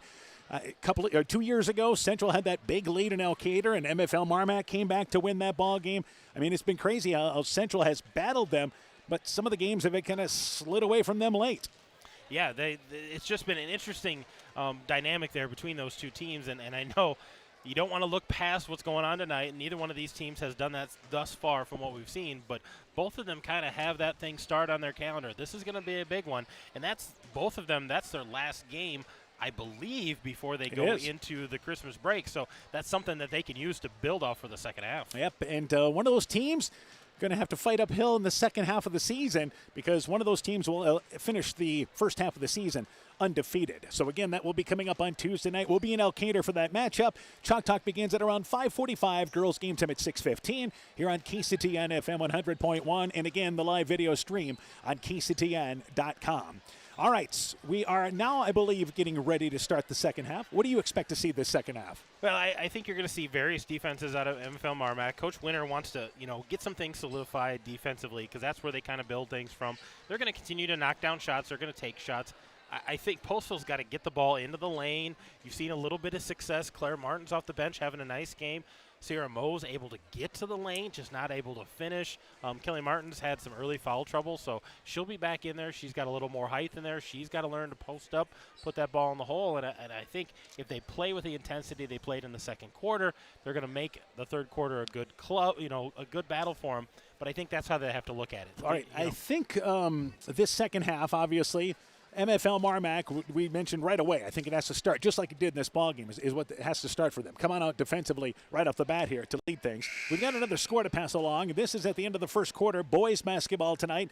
The Edco boys, they lead at East Buchanan 25-10 at the end of one. So once again, 25-10 is the score of that ballgame. We'll continue to update you. They're early at EB tonight. Yeah, well, having two gyms is a huge advantage. They started those games at 5:30. A JV in one and varsity in the other, and now they're playing varsity boys and JV girls, so that's a great advantage for East Buchanan. Yeah, that Tri-Rivers, I think they got it figured out. They're getting there. Got it figured out. They're All right, getting there. Shaw to start the second half. We're underway finally after our extended halftime. Moreland, Shaw, also out there is Lang and Anderson along with Morrissey. They try to work it in the lane, and the ball is intercepted by Mose for Postville. They were looking for Anderson down low. Musia, Mose, Timp, also as Musia launches a three, the shot is no good. Resendez got the rebound over top there, could not haul it in around Morrissey. Put back shot, no good though, as it ended up in the hands of Timp. And here's MFL MarMac driving in his Moreland left side, goes by Sierra Mose, scores the layup. So you have Mose, Musia, Resendez, Timp, and also out there for them as well is going to be Kelly Miller, Martins I should say, and Martins had those early fouls. Yeah, and Kimberly Musia's got a wrap on the other leg now, too, so I don't know what happened in the first half. In the lane, trying to work it to Resendez, overshoots her, picked up by Anderson. It's a turnover by Postville. In the lane, Anderson, left-handed layup, just outside the lane, banks it up and in. And you like this. Points to Lang for the lead pass there down the court. Nice lead pass. Miranda Land recognizing, hey, Grace Anderson got the steal. I'm going to reward her with the bucket, so nice assist. Musia brings it left side, cut off there by Shaw. Shaw on the left baseline area, and looking to go back out on top against Sierra Mose, hounded by Moreland. They throw it over top of Anderson as they were looking in the lane for Martins, but overshot. Morrissey tracks it down, and I believe ends up being tied up as Morrissey tracked it down in the far corner, but it is a jump ball, and it will stay down here, and it will stay down here with Postville. And I can't believe how open Kelly Martins ended up being on that, but just overshot on the lead pass from Musia. Had a chance of losing that ball. Inbounds, Mose expecting Timp to roll baseline, but Timp went up to the free throw line, headed that direction to set a pick. And she threw it inbounds, and it goes out of bounds into the hands of Coach Deering at the end of the bench for Postville. And a turnover on the near side by Postville. Postville. The pass you want to make is when your coach ends up with the ball. I always said, one thing to make a turnover, it's even worse when it ends up in the hands of your coach. Morrissey, left wide open, right side for three, circles around, got it to stay down. Morrissey with the three-pointer puts them up 50-21. The Bulldogs start the second half on a 7-0 run. And this is the hot start that we talked about, letting the defense fuel their offense. And on top, Timp, hounded there by Shaw. Timp needs some help, goes right side, deflected away there off the hands, and it picked up by Moreland in the offensive end for MFL MarMac. A turnover. Moreland, drop step move, middle of the lane, pushes it long. Rebound pulled down there by Shaw underneath as the ball just rolled right into the hands of Shaw on the right side, went up for the putback and is fouled. She'll go to the free throw line for two. And Moreland trying to get that step-through move and not able to finish on that, but Shaw doing a nice job of boxing out inside position. That rebound rolls right to her, rewarded with a couple of free throws. So Morrissey has two. Free throw there. It is good. 51-21. Bulldogs in the lead. We always talk about that 35-point rule as Musia and Timp check out. Harley Miller comes in. Also, it will be Weller coming into the game. But Postville, you played too good, especially that second quarter, to have that happen to you here in the second half. Second free throw being eyed there by Shaw off the front of the rim, but Anderson, the offensive rebound. She lipped it short. Rebound by the Bulldogs, but they're going to turn it away. As Morrissey, kind of a no-look pass to Shaw, but pushed it too far along the left baseline area. They turn it over in the corner. Well, and for Postville, you don't want it to get to 35. You want to keep battling. Yep. You want to make this a game. And for MFL MarMac, they want to keep pushing, keep hitting baskets. If it gets to 35, fine. That's not necessarily their goal. They're trying to work on defense. We're 2 minutes into our third quarter. They lead. It's an 8-0 run right now for MFL MarMac. So left side, Miller looking in the lane for Martins on the right block. Good straight-up defense by Anderson, but Martins puts it up and in over her. That's what the Pirates want to do, establish that inside presence. Yeah, a little height advantage there for Martins. A nice shot over the top of Anderson. Moreland left open, right side for three. It's off the back of the rim there, actually the left side of the rim, but it kicks back right side, and Mose gets the rebound for Postville. So Postville comes back into the offensive end with Miller. Miller guarded there by Lang, who tips the basketball ahead and tried to track it down on the near sideline, but runs out of room at center court. Good defense there by Lang. That's textbook. Yeah, nice textbook. Getting around that, getting that tip, and almost getting the steal. Just ran out of real estate. And they'll take it. Mose inbounds to Resendez. Resendez has it just off the top of the key and realizes I want to go back out on top, but however, overshoots Mose, picked up by Moreland. Here's a layup, and they're back up by 30. So Moreland in transition, and she continues to lead the Bulldogs offensively. Yeah, nice transition basket there. She's at 24 points here with a lot of ball games still to play. Resendez wants to go one-on-one, kicks it baseline to Weller, and Weller takes the jump shot 8 feet away, left it short. It was actually probably a pass. She was looking in the lane for Martins. Martins back to Resendez. Her shot no good. Rebound pulled down by Anderson. Here's the Bulldogs running again, and here's a layup. Again, Postville not getting back defensively that time, and the Bulldogs pulling away here in the third. And that's got to be a frustration for Coach Deering of, okay, we made a mistake down on this end, but let's hustle back on defense and try to stop them from fast breaking. Mose drives in, straight up defense there by Moreland. The shot was partially blocked, and then Resendez had to go off her hands underneath as it was a line drive shot. And the ball goes back to the Bulldogs. Anderson checks out along with Morrissey. Into the ball game will be Bogdanovich and also Carly Jones in there. Right side, Lang in the offensive end. Back over to Brooklyn Moon, top of the key, Moreland. Moreland puts it on the floor, drives in, a little one-handed runner. Nope, she was fouled on the way in. She was looking to shoot, but was fouled on the way in, hesitated, which almost gave you a thought that maybe she was going to travel. Then she tried to go right side. Yeah, I thought it was a travel at first, and then he called a foul before she had a chance to shoot that. Bogdanovich inbounds to Moreland. Moreland right side to Brooklyn Moon, just off the elbow. 15-footer on its way. It's off the back of the rim, but Moon tracks down a rebound, runs into Lang. Lang pulls away with it. Lang drives in, loses the ball in traffic, needs some help, and ends up traveling. Lang never really did get good possession of it. Turns it over, and the ball goes back to Postville. Good hustle by Lang there, just off balance, losing the ball, trying to get her footing and nowhere to go with it.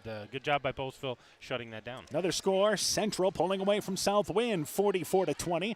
At the end of the third quarter, Warriors again ranked 13th in Class 1A. Halfway through the third quarter here, Bulldogs on their way. Holding serve here in Monona, 55-23. Miller on top, deflected again by Lang. Use that left hand, tips it to herself, tracks it down, scores the layup. Again, there needs to be a video on that. Yeah, she's doing a nice job just picking pockets and keeping that ball alive. Again, not a lot of real estate over there, but did a nice job. And here's Moreland knocking the ball away from Claire Martins, picked up by Bogdanovich. Bulldogs back in the offensive end. Right side, Carly Jones drives in. Layup, no good, but fouled by Sierra Mose. And Jones to the free throw line for 2. So the Bulldogs getting up and down the court in the second half here. When we talk about tech sport there, is Lang is defending the girl, but using the offhand to tip the ball away. Yeah, not trying to reach across the body, not trying to grab it, just trying to tip it, get it loose, so then she can get her body around and go get the ball. Jones's free throw, it is no good off the back of the rim, and Jones remains scoreless right now from the free throw line this season. So she's had a couple of opportunities tonight, and she'll get another opportunity here. 0 for 5 coming in, and now 0 for 8. Second free throw, good form, nice form there, good follow through, straight through, put it on the board. 35-point lead for MFL MarMac. And this is now in the second half, 15-2. They're outscoring Postville. So it's been the first and third quarters doing in Postville. Claire Martins looking in the lane, intercepted by Carly Jones underneath. Again, Moreland had good straight-up defense there. Moreland's played good half-court defensively. Right side, Timp tried to jump the passing lane, unable to get to it. Lang feeds it over to Moreland. Moreland left side for 3. Got it from just off the top of the key on the left side. 61-23. They've scored 18 points in 5 minutes.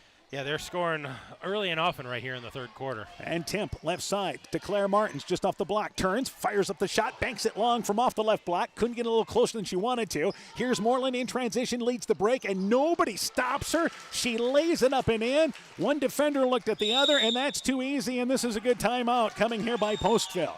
63-23.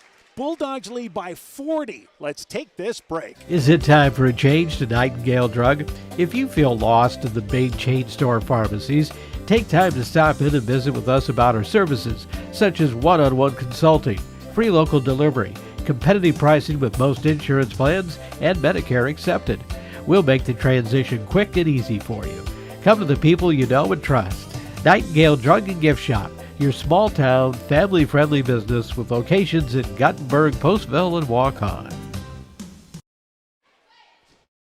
That is a full timeout, as it turns out, taken there by Postville, and a good decision by Coach Deering. And the one thing we had not seen from Postville, we saw good effort, I think, that first half. But I think Coach Deering wisely taking that time out there, because now you can see you're on your heels. Yeah. MFL MarMac's pulling away, and Moreland went down the court, and nobody even tried to contest her.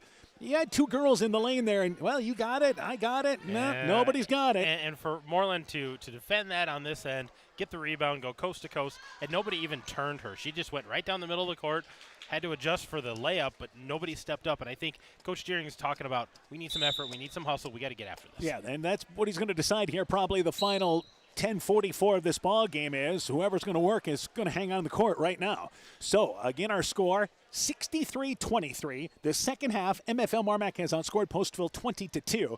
After that timeout, Lang coming into the ball game, they tried to make that substitution late. So Lang has to stay in the ball game, but she will check out the next stoppage.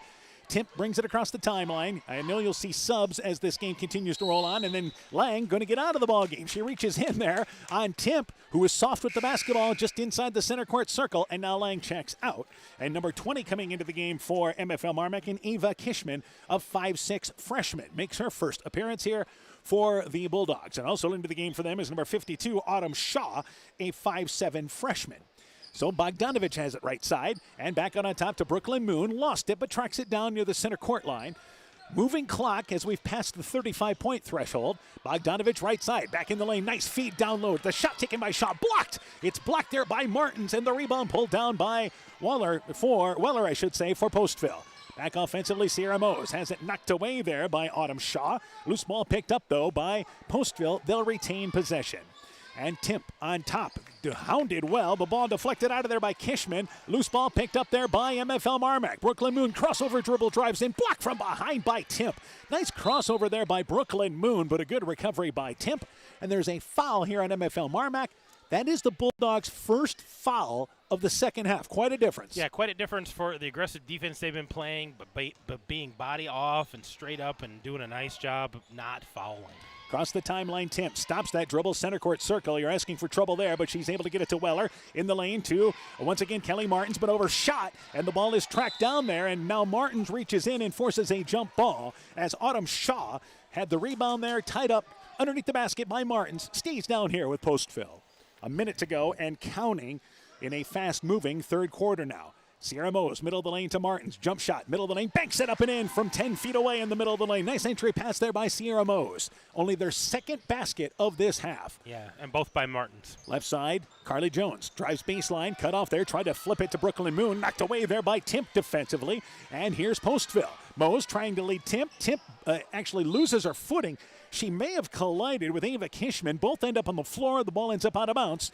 And with 30 seconds to go, it goes there to MFL MarMac. Incidental contact on that pass route. Yeah, but you talk about, the aggressive play. Timp, a sophomore here for Postville, so another youngster, but playing hard, hustling on that, so you got to applaud it. Carly Jones, right side to Brooklyn Moon. 15 seconds left here in our third quarter. Bogdanovich left side. At the elbow, drives in, a little one-handed runner, banks it long, follows her own rebound, put back, shot up and in. Good job by Bogdanovich staying with it.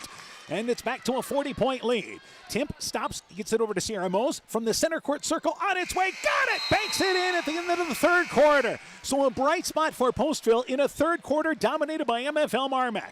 65-28 as we go to the fourth. You're listening to high school basketball from KCTN Sports. Veterans Memorial Hospital, we're right here at home.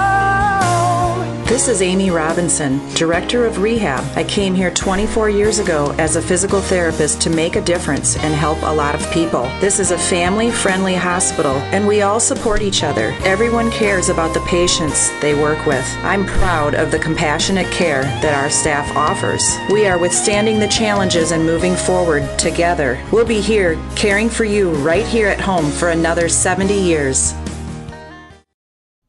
Pirate Bulldog Basketball is brought to you in part by Ethan Kane Construction. If it don't drain, call Ethan Kane.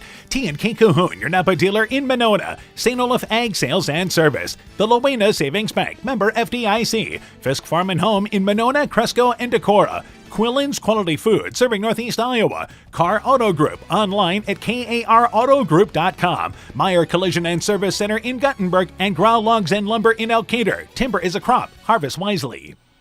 65-28 is your score. It is MFL MarMac on their way here. Another score. Edco boys lead East Buchanan at the half, 39-18. By the way, Clayton Ridge boys have the night off. They played last night against Edco and dropped that decision, 63-48. Meanwhile, we start the fourth quarter here. We expect a lot of subs, and that's how we start this quarter for MFL MarMac. And it will be Kishman. Also out there for them as well is Bogdanovich, Carly Jones. You have Autumn Shaw and Brooklyn Moon, and I think they may go a little deeper as this quarter continues. Back out on top to Bogdanovich. The one thing you want to see here is you want to see these kids running the offense, don't you? Yeah, you do. You don't want to see them just launching threes or throwing it helter-skelter. They want to run the offense, work for a good shot, get it inside. 30 seconds here. Bogdanovich, deep right side corner for three, leaves it flat off the rim. Carly Jones, the offensive rebound, flips it up with the left hand, falling away. Shot no good. Autumn Shaw saves the rebound, and here on top they go to Kishman. Her jump shot banks it up and in from the right elbow. Kishman into the scoring column, and the Bulldogs up 67-28 in a possession that took nearly 50 seconds. Yeah, a lot of clock movement there, just trying to get a handle of the ball. You see a nice pass in the lane, too. Once again, they got it to Martins. Her shot, no good, but the rebound right back into her hands. Put back, it is up, it is in. Fouled, count the basket. You see the entry pass to Kelly Martins. She'll go to the free throw line for two. Also out there is Timp Mose, and you have Claire Martins out there for Postville. And MFL MarMac again goes to the bench. Number 21 is Avery Lamborn checks in. Checking out for them is Carly Jones along with Brooklyn Moon. Also into the game is Keegan Eckert, a 5'8 freshman. Second, the free throw no good, so Kelly Martin's unable to finish the three-point play. Back in the offensive end, middle of the lane, they go to Autumn Shaw. Bank shot right in front of the basket, up and in. It actually laid flat on the back of the rim, then rolls through.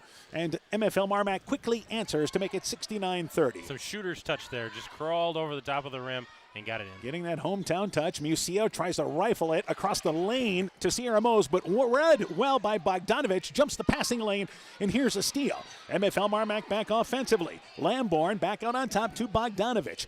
This is an athletic MFL MarMac lineup, not necessarily a tall lineup. Very young and athletic team on the court right now. And a lot of these girls played earlier tonight in that JV game, so they played a little bit, but getting a chance for some varsity minutes here. Kishman has it right side. Autumn Shaw on the right block, puts it on the floor. A lot of traffic, able to move left side, scores the basket. Nice move by Autumn Shaw, just muscled her way in the middle of the lane. Yeah, nice strong move by Shaw there. Got it in the middle lane, knew she had to do something. And I believe Postville wants a timeout here. So with 6 minutes to go, 71-30 is the score. MFL MarMac leads. Let's take this break. Inspiring changes to a happier, healthier you is what we do at Clayton Drug. Your health affects every aspect of your life. And here at Clayton Drug, we are committed to helping you achieve the highest quality of life possible. We deliver a range of services with options to meet your individual needs. We are a full-service pharmacy offering services such as med packing, to your home or mail delivery, online prescription refill, and a prescription loyalty program. We also have personal and home healthcare items available. Clayton Drug connecting the communities of Elkader, Strawberry Point, and Sumner to service all in between. 71-30, that was just a 30-second timeout here, and you see Coach Deering continuing to work. Again, he's at this point right now, you've got Mose, Musia, and also the Martins girls out there, so there's some things to work on. Timp, of course, another starter out there. So Postville continues to work. They actually have 4 other starters on the court, but this is a team that needs some confidence with this group. Musia, left side on the wing, looking in for Claire Martins, who had a really good second quarter for them, on top to Sierra Mose. Mose, right side at the elbow, brings it back to the top of the key, and she works it right side to Musia. Musia looking for Kelly Martins in the lane. There's Claire Martins in and out of her hands, but picks it up, turns, just fires up the shot, but it's long, wedged it between the rim and backboard. Never really got a chance to square up. Rebound sliding down is Lamborn. Actually, Eckert sliding down, but as they say, she lost her footing on the way down, traveled with the basketball. And you get the rebound, but then you get the turnover in the scoring column. And they'll take it off the left side. Postville will. Inbounds to Kelly Martins. Overshot. Loose ball. Kishman had a hand on it for MFL MarMac, but it's tracked down by Timp. Here's Sierra Mose. Top of the key for 3. That shot well short off the right. Missed the rim. Hit the bottom of the backboard. Back in the offensive end now is Lamborn. And Lamborn traveled with the basketball. Pushed it ahead. Didn't jump stop there. Took an extra step. And the turnover gives it to Postville. And the clock continues to run here. Another sub coming in for Postville. Harley Miller's going to check in for Claire Martins, but as you talked about, Coach Deering continuing to work on the sideline, trying to run an offense here, trying to get good looks, just struggling on the offensive end tonight for the Pirates. You look at Postville's schedule, they have West Central before the break, by the way. And right side with the basketball, high post, Carly Miller goes low post to once again Kelly Martins, and it's blocked out of bounds by Autumn Shaw, the 5'7 freshman blocked it out of bounds. They'll take it off the right side of the basket again. They try to work it middle of the lane, and the ball is overshot, picked up by MFL MarMac. Lambourne drives in, driving left-handed layup, flips it up, somehow goes in. Got it! Count the basket. And a three-point opportunity there for number 21, Avery Lambourne. That was just a prayer after all that contact, and the ball just hung in the air, and official says, we're going to count the basket, we're going to get you a free throw, and of course, the MFL MarMac bench goes crazy for those youngsters out there playing. Avery Lambourne, a freshman on the court right now. Second free throw being eyed there. Lambourne's free throw rolls over the front of the rim, goes through. Nice touch there. And it's now 73-30. MFL MarMac in the lead. So across the timeline is Musia. Musia fouled on top. You don't want to do that, as Lambourne scored on the other end, then commits a reach-in foul. Only the third. MFL MarMac, don't you dare get this into the bonus here. No, they've been playing such good defense in the second half and keeping hands off, and just a touch foul there at the top of the key. Substitution, and this will be Marie Rickard coming into the ball game. A 5'9 freshman checks in for MFL MarMac. Bogdanovich checks out. Bulldogs, the freshman kids play tomorrow, right? I think they both. They've got a girl game, I think, against Jessup tomorrow. So, yeah, they got some basketball here. They've also got a freshman-sophomore boys game here tomorrow. Right. Left side, Harley Miller in the deep corner. Left side for three. It's grazed the side of the rim on the right side. No good. Rebound pulled down there by MFL MarMac. Yeah, that's a noon start for that.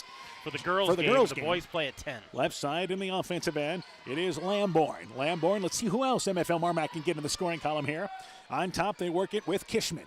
Kishman, good job by this group, by the way, running the offense. Kishman brings it right side and trying to go in the lane to Rickard, and the ball is knocked out of there, and it's picked up there by Timp for Postville.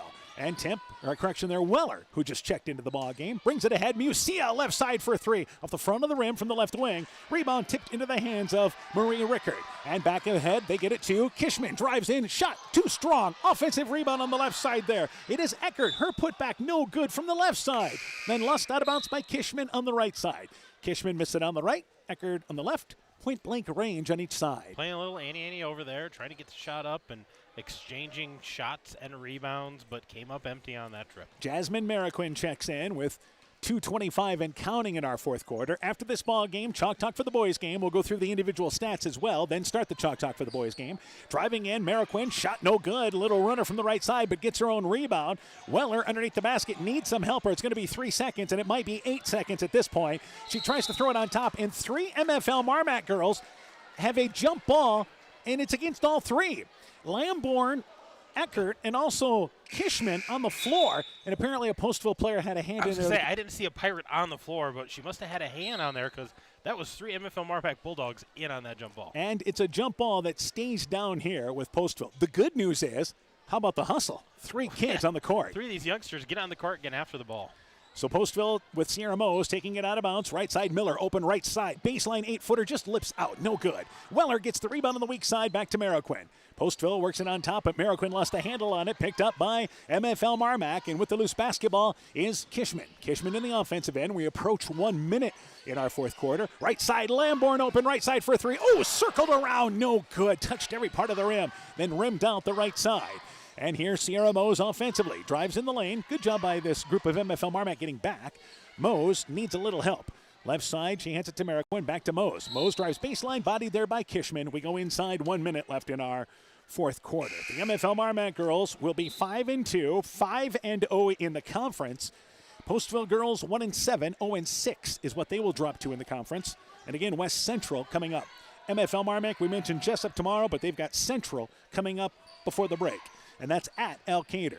So with the basketball is Postville. They continue to work things. Weller at the right elbow area, and she'll bring it back out on top. And nothing doing for Sierra Mose in the lane to Claire Martins. Her shot over Rickard from 8 feet away, just left it flat. Rebound pulled down there by MFL MarMac. They get it ahead to Autumn Shaw. Shaw all by herself. Drun sets, scores the layup on the right side. 76-30 Bulldogs going away here in the final 20 seconds. Yeah, nice open layup there for Shaw. Finish it off strong. And as Sierra Mose drives in the lane, is fouled on the drive. A blocking call on Kishman. Is that Kishman's third foul? Yeah, I think so. She's gotten her money's worth out there. Well, the clock's running, so one last chance for Postville with 5 seconds to go. Sierra Mose trying to get it inbounds. Left side to Miller. Miller bank shot long, and the game comes to an end. MFL MarMac a fast start. They led by 18 at the end of one, but in the third quarter blew things open, built a 37-point lead at the end of three, and the Bulldogs set themselves up with a showdown in Elkader on Friday night. On Tuesday night, I should say. MFL MarMac victorious by a final score of 76-30. The Bulldogs win this ball game. Once again, we'll take a break. When we return, game stats and the Chalk Talk for the boys game all coming up. You're listening to high school basketball from KCTN Sports. Hi, this is Cody from Torkelson Motors in Elgin and Walk-On. At Torkelson Motors, we believe that student involvement in activities is a great way to help grow our communities, and we are proud to help sponsor this game for your enjoyment. We've been serving Northeast Iowa since 1926 and appreciate the business that our customers have given us and the support they provide to our area schools and communities. So the next time you're in need of a new or used vehicle or a repair, stop into Torkelson Motors. We've been selling cars the old-fashioned way with a friendly smile and a handshake right here next door in Elgin and Walk-On. Alameda Clayton Electric Cooperative has youth opportunities available. Graduating high school seniors entered in a course of study in the electric field are encouraged to apply for a cooperative scholarship. High school sophomores and juniors whose parents are ACEC members could win an all-expenses-paid trip to Washington, D.C. Applications are due soon, so hurry. Go to acrec.com for more information. Alameda Clayton Electric Cooperative, your Touchstone Energy cooperative. When making up a to-do list, don't forget to include servicing your car at Edie's AC Delco Service Center in Garnavillo. Your car should have the best care, and Edie's will make sure of it. Stop in or call 964-2186 to make an appointment. Tires worn out? Well, Edie's can replace them. Need a tow? Call Edie's at 964-2186. Kay, Lynn, and Todd invite you to stop by and fill your car's tank with fuel at Edie's AC Delco Service Center in Garnavillo. Edie's open 7 a.m. Mondays through Saturdays. MFL MarMac girls victorious. Final score 76-30. Central girls win tonight 59-36 over South Wind. East Buchanan defeating Edco 61-27. The final score there. We turn things over to Aaron Hammond. Let's go through the individual totals, and let's start with MFL MarMac. MFL MarMac was led tonight by Riley Moreland, 29 points, 10 points for Miranda Lang, 10 points for Grace Anderson, 6 points for Lakota Morrissey, 6 points for Brooklyn Moon, 6 points for Autumn Shaw. We had 1 point for Ashley Shaw, 1 point for Carly Jones, 3 points for Avery Lamborn, 2 points for Hannah Bogdanovich, 2 points for Ava Kishman, 76 points tonight. They win it going away. For the Postville Pirates, they were led by Kelly Martins with 8 points, 7 points for Kimberly Musia, 6 points for Claire Martins off the bench, 5 points for Jackie Resendez, 4 points for Sierra Mose, 30 points. They were 27% shooting tonight, 3 of 9 from the free throw line, 33%. So again, our final score 76-30. A quick break. The Chalk Talk for the boys game coming up next. Alpine Communications believes connected communities become thriving communities. We are the local telephone company that became a 21st century communications provider. Alpine provides internet, television, cellular, security, and telephone too. We promise personal, timely, reliable service from people who live here. When you choose us, we all thrive. Connect with Alpine Communications today. Click alpinecom.net or call 563-245-4000. It's time now for the Pirate Bulldog boys game. The Postville boys had a great second half against Nashua Plainfield on Tuesday, but came up 1 point short. They look to keep improving. For MFL MarMac, the Bulldogs were lights out against Keyhigh, tallying 92 points in that win. This team is much improved from a season ago. They look to keep it going and look to stay undefeated in league play. It's the first of two matchup between these two rivals, Postville and MFL MarMac. The Chalk Talk for the boys game coming up next. Being good at life means getting your finances together so you can focus on the moments that matter most. With over 175 years of expertise, New York Life Insurance Company provides you with benefits you can enjoy while you're, living. So give your local agents Andrew Reimer or Troy Springer of Guttenberg or Bill Garms in Monona a call. You can reach Andy and Troy at 563-252-2471 or Bill at 563-880-5530. They can help you and your family be good at life. Hi, this is Justin Burnau from Burnau Chevrolet in Monona. I would like to thank all of our customers and local athletes for their business and support. Just like you, we like to have a winning edge over the competition. Stop in today to see how Burnau Chevrolet in Monona makes you the winner. Visit us on our website birdnow.com. And remember, you got to get to our place, Bird Now Chevrolet in Monona. You'll love the way we treat you.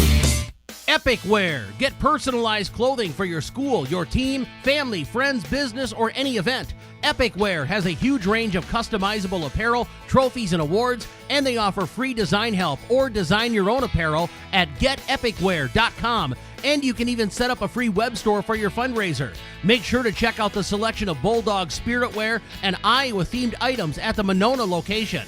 Epic Wear, located in downtown Monona and Waukon. Call 563-539-2300 to place your order today.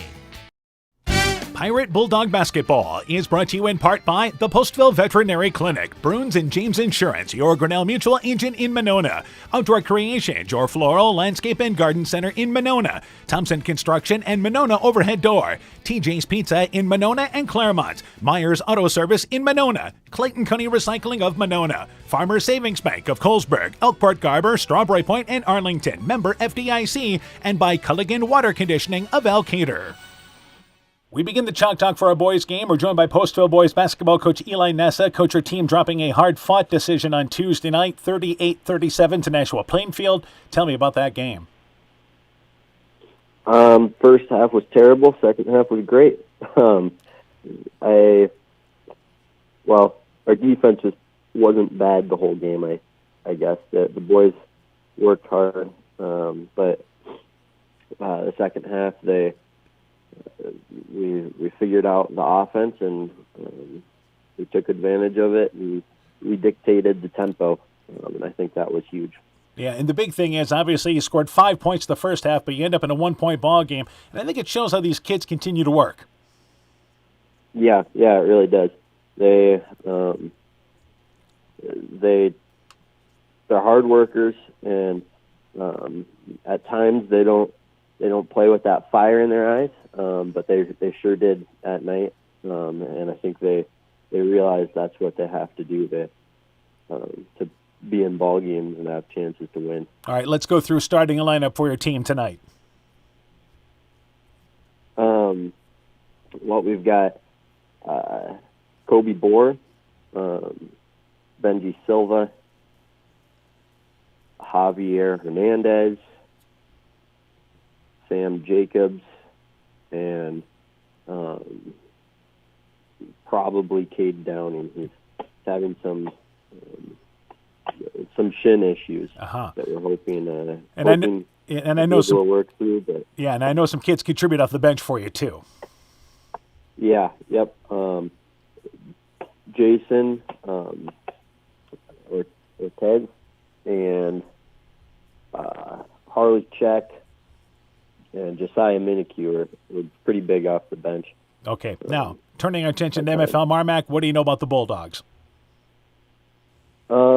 They like pressure. They love to full court press. They do a lot of man-to-man full court press.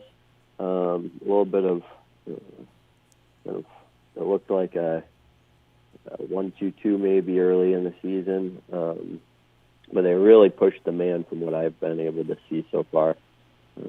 And so we've just got to handle the pressure and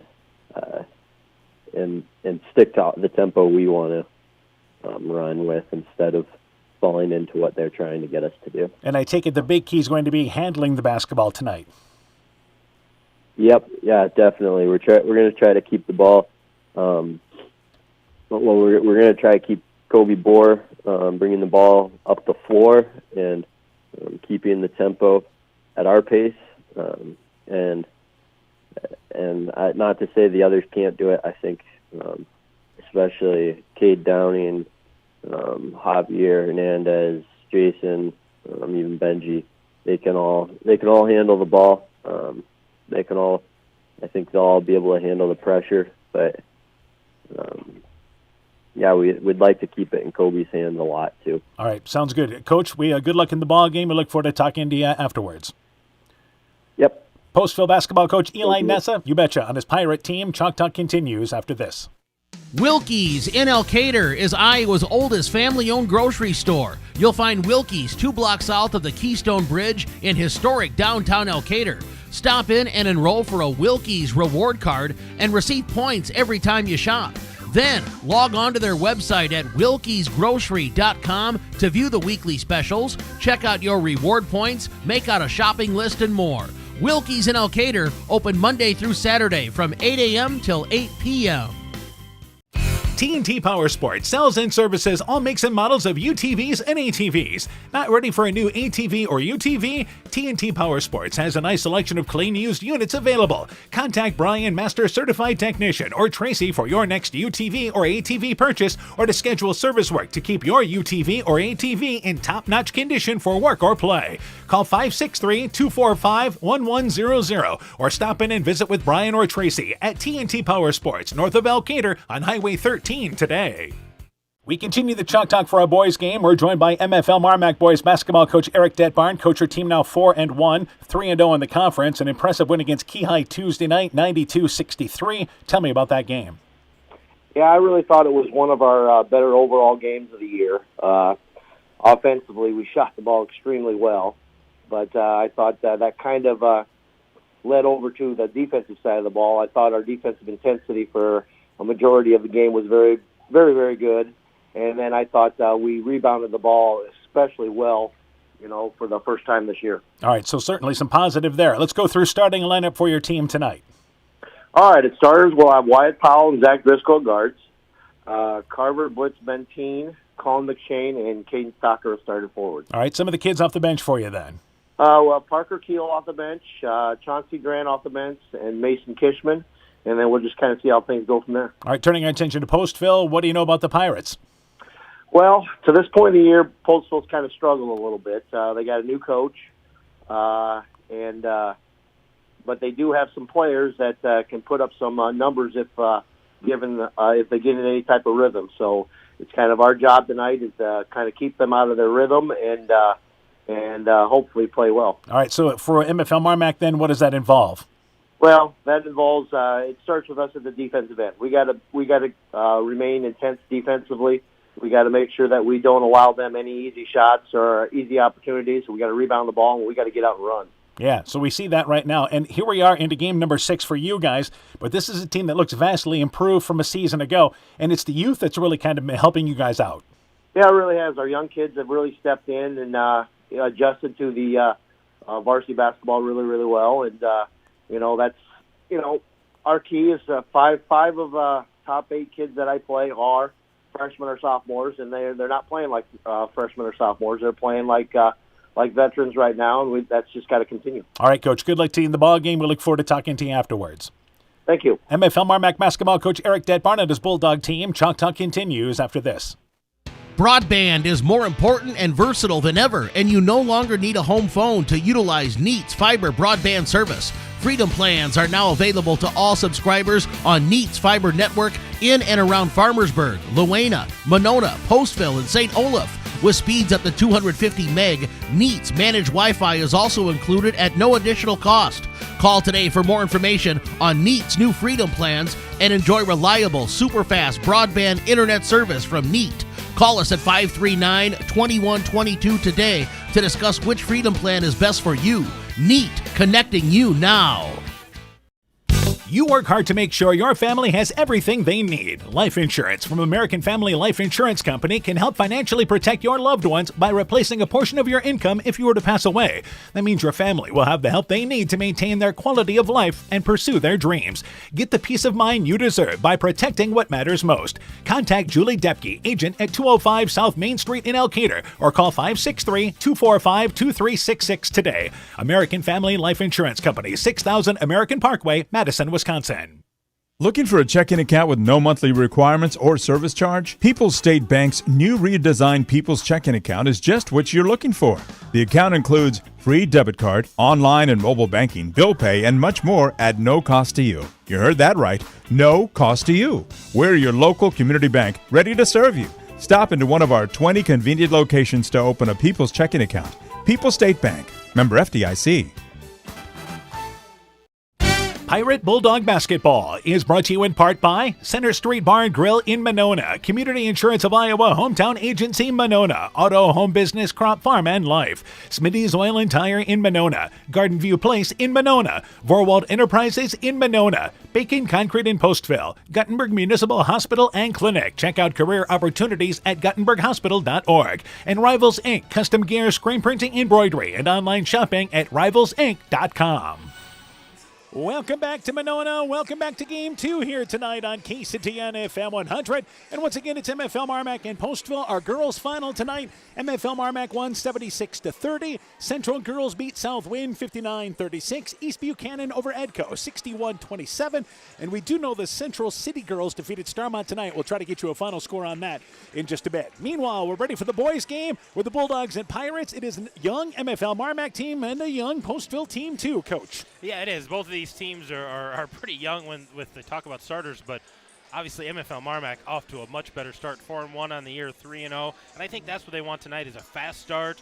They need to work on that half-court offense for down the road. I think they need to stay out of foul trouble. Some of that youngness comes through when they make those insignificant fouls when they just don't need to. All right, so as we mentioned, Postville comes in with their record overall of 0-5, 0-4 in the conference, but MFL MarMac is 4-1, 3-0 in the conference, and that includes a victory which they beat South Wind. That was a young freshman, Parker Keel, hit that shot at the buzzer to win that ball game, so they're getting contributions and significant contributions from their young team, and the Postville team still growing. All right, let's go with our public address announcer, Greg Schiller, and the starting lineups here for our second game tonight.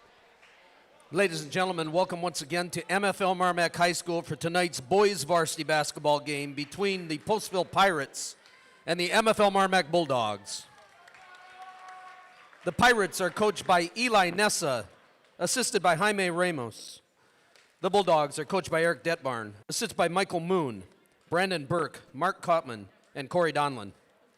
Officials for tonight's game are Lane Johansson, Andy Jacobson, and Mike Jacobson. Now the starting lineups first for the Pirates. Number 1, Josiah Minikue. For the Bulldogs, a 5'11" sophomore from Monona, Iowa, number 0, Wyatt Powell. For the Pirates, number 2, Javier Hernandez. For the Bulldogs, a 5'11" freshman from Marquette, Iowa, number 1, Zach Driscoll. For the Pirates, number 10, Sam Jacobs. For the Bulldogs, a 6' sophomore from Monona, Iowa, number 2, Carver Blitz-Bentine. For the Pirates, number 23, Benji Silva. For the Bulldogs, a 6' senior from Marquette, Iowa, number 5, Cullen McShane. And finally for the Pirates, number 24, Kobe Bohr. And for the Bulldogs, a 6' senior from Luena, Iowa, number 14, Caden Stocker. All right, there you go, the starting lineups. Yeah, everybody. Greg Schiller does that with the starting lineups tonight. We heard, and I've done the games here for years, and they've done this the last several years with Mr. Schiller, but we've had, different townships. Watson Township, Freilich, McGregor, Marquette. You get the Gaillard. Ion? Is that what we had tonight for Grace Anderson? I have no idea where Ion is, but I'm going to have to look it up. It's one of those unknown towns. Get out the plat book. We'll try to figure out the starting lineup or where that's from exactly here in our area. And I'm still we're born and raised. Born from National, so you're Garnavillo born and raised. So. All right, so we're ready to go with this ball game tonight. McShane to jump it up for MFL MarMac, and it will be Silva for Postville game number 2 tonight. McShane wins the tip into the backcourt. This game is underway. Wyatt Powell right side to Blitz Bentine. On top to McShane. McShane left side to Caden Stocker. Left side open for 3. Got it! Stocker, who is shooting 50% from the three-point line, hits a 3, and the Bulldogs strike first. Yeah, nice shot by Stocker there. Catching it in rhythm, just following through. MFL MarMac comes out, and again, man-to-man defense. Kobe Bohr has it on top now to, once again, Silva. Silva drives in, takes a little left-handed runner, up and in. Nice job there from the left side. Actually used that right hand, but floated in from the left side. And here's Powell racing into the offensive end, fires up the shot. No good. That a bit out of control, but the rebound by Bohr for the Pirates. He is fast getting up the court. I don't think Postville realizes how quick he moves. Silva on top. He's guarded by McShane, by the way. A little between the leg dribble by Silva. Looks backdoor. The ball deflected out of there by Blitz Benteen. He was looking for Hernandez backdoor. They turn it over. Here driving in right side in a nice slithering move by the freshman Driscoll. And he leans in, up and in from the right side. 5-2 Bulldogs in the lead. A minute in here in our first quarter. And the Bulldogs started. Oh, there's a steal by And McShane. McShane steals it from Silva. Shot up and in from the left side. So McShane, and really the Bulldogs have done this quick start with not a ton of production from McShane yet, and only about 5 points a ball game. So back in the offensive end is Bohr, and you figure that by the end of the year, McShane's going to be in double figures. Right side, here's another turnover by Postville. As Bohr tried to go right side into their offense, overshot, and the intended player there was Hernandez on the right side. They turn it over. Well, you talk about the Bulldogs starting Stocker a senior, McShane a senior. Last year they started a couple of freshmen in Powell and Blitz Benteen. They're sophomores this year, but now they add Driscoll, another freshman. And Driscoll carries the basketball. They'll bring freshman Parker Keel off the bench right away, too. So a carrying violation there by Driscoll, and MFL MarMac turns it over. Postville comes out in a 1-2-1-1 pressure. That surprise you? It does.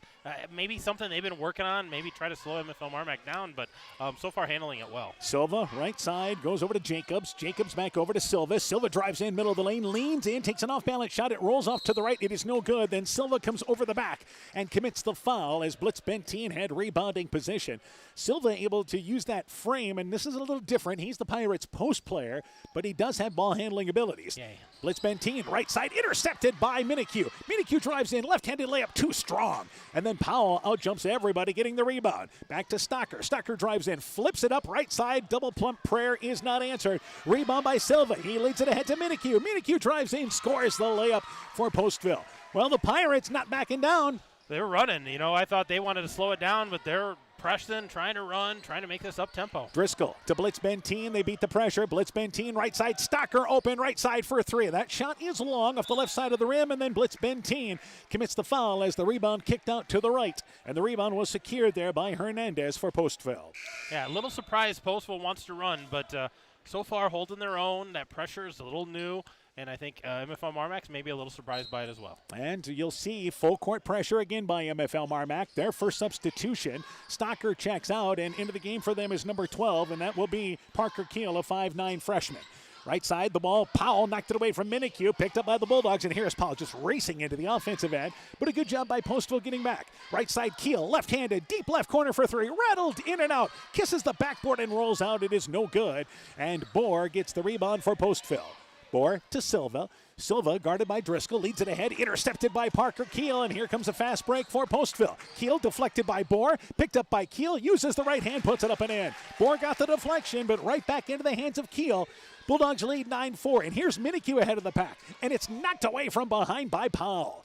So Powell, the quickest kid on the court, right side to Driscoll. Driscoll in the lane, Blitz Benteen, kicks it left side to McShane. McShane, left wing, lines up the three. No good.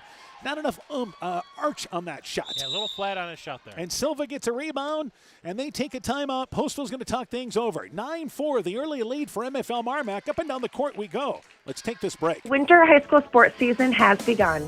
Dr. Mark Foey, Dr. Jessica Wilkie, Dr. Courtney Wicken, and the staff of Family Dentistry Associates in Monona encourage you to support your local high school basketball and wrestling teams. Family Dentistry Associates of Monona, 539-4651, where health-changing smiles are created.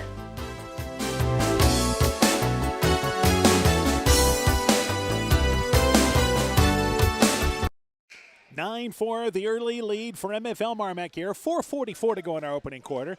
We mentioned this. Postville, right now, early in this ball game, trying to get up and down the court with MFL MarMac. Well, and MFL MarMac's much deeper on their bench, so this could come back to bite them if you know they run out of gas. But so far, they're content to just go up and down the court, trying to get those fast breaks. Minikue, right side to Bohr, 1-3-1, and it's taken away by Powell. Powell with a steal, drives by, nice pass to Parker Keel, left-handed layup. It is up, it is in. Foul, count the basket. Bulldogs with a turnover and a fast break. They lead 11-4. A nice lead pass there by Wyatt Powell to put Parker Keel in such a nice position, but the left-handed Parker Keel going up left-handed, and I don't think Postville realized how smooth that was. Came across his body, a chance for the three-point play. So Parker Keel tries to put him up by 8. Free throw off the front of the rim, no good. Offensive rebound by Driscoll. Left side, Wyatt Powell open. Left side for 3. Got it! Powell stumbles down but hits the three-pointer, and the Bulldogs lead by 10. And just like that, 5 quick points, and Postville's having some tough And here's pressure. Blitzbentine, deflects the ball, tracks it down to the sideline, saves it back to Keel. Keel drives in, right back to Blitzbentine, but it's knocked off the hands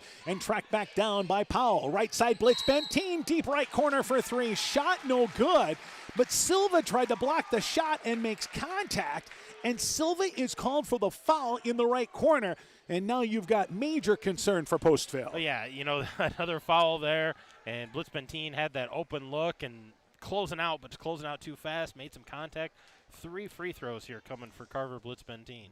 The first free throw there, no good. Rolled to the right, went off the left side of the rim, then rolled to the right. It is no good. So 14-4 is our score. By the way, we do get a final now. Central City winning by a final score of 51-25. Central City beat Starmont tonight. Blitzbentine, second free throw. It is no good. He was only 2 of 6 coming in. Misses that free throw, so he's 0 for 2. By the way, Minikue checks out, as does Silva for Postville. Into the game is number 4 for them. That is Harley Check, a junior, averaging 7 points a game. Third free throw, good. Also back into the game for Postville, first appearance is number 14, Jason Ortiz, a senior who checks in. 1 of 3 made by Blitzbentine, and it's now 15-4 is our score. Into the game for MFL MarMac is Chauncey Dran. He checks in there for Driscoll. Deep left corner, left side check for 3. Hit the side of the backboard, then the side of the left rim. And here with the rebound is MFL MarMac. Powell cannot track it down, but they say knocked away by Postville.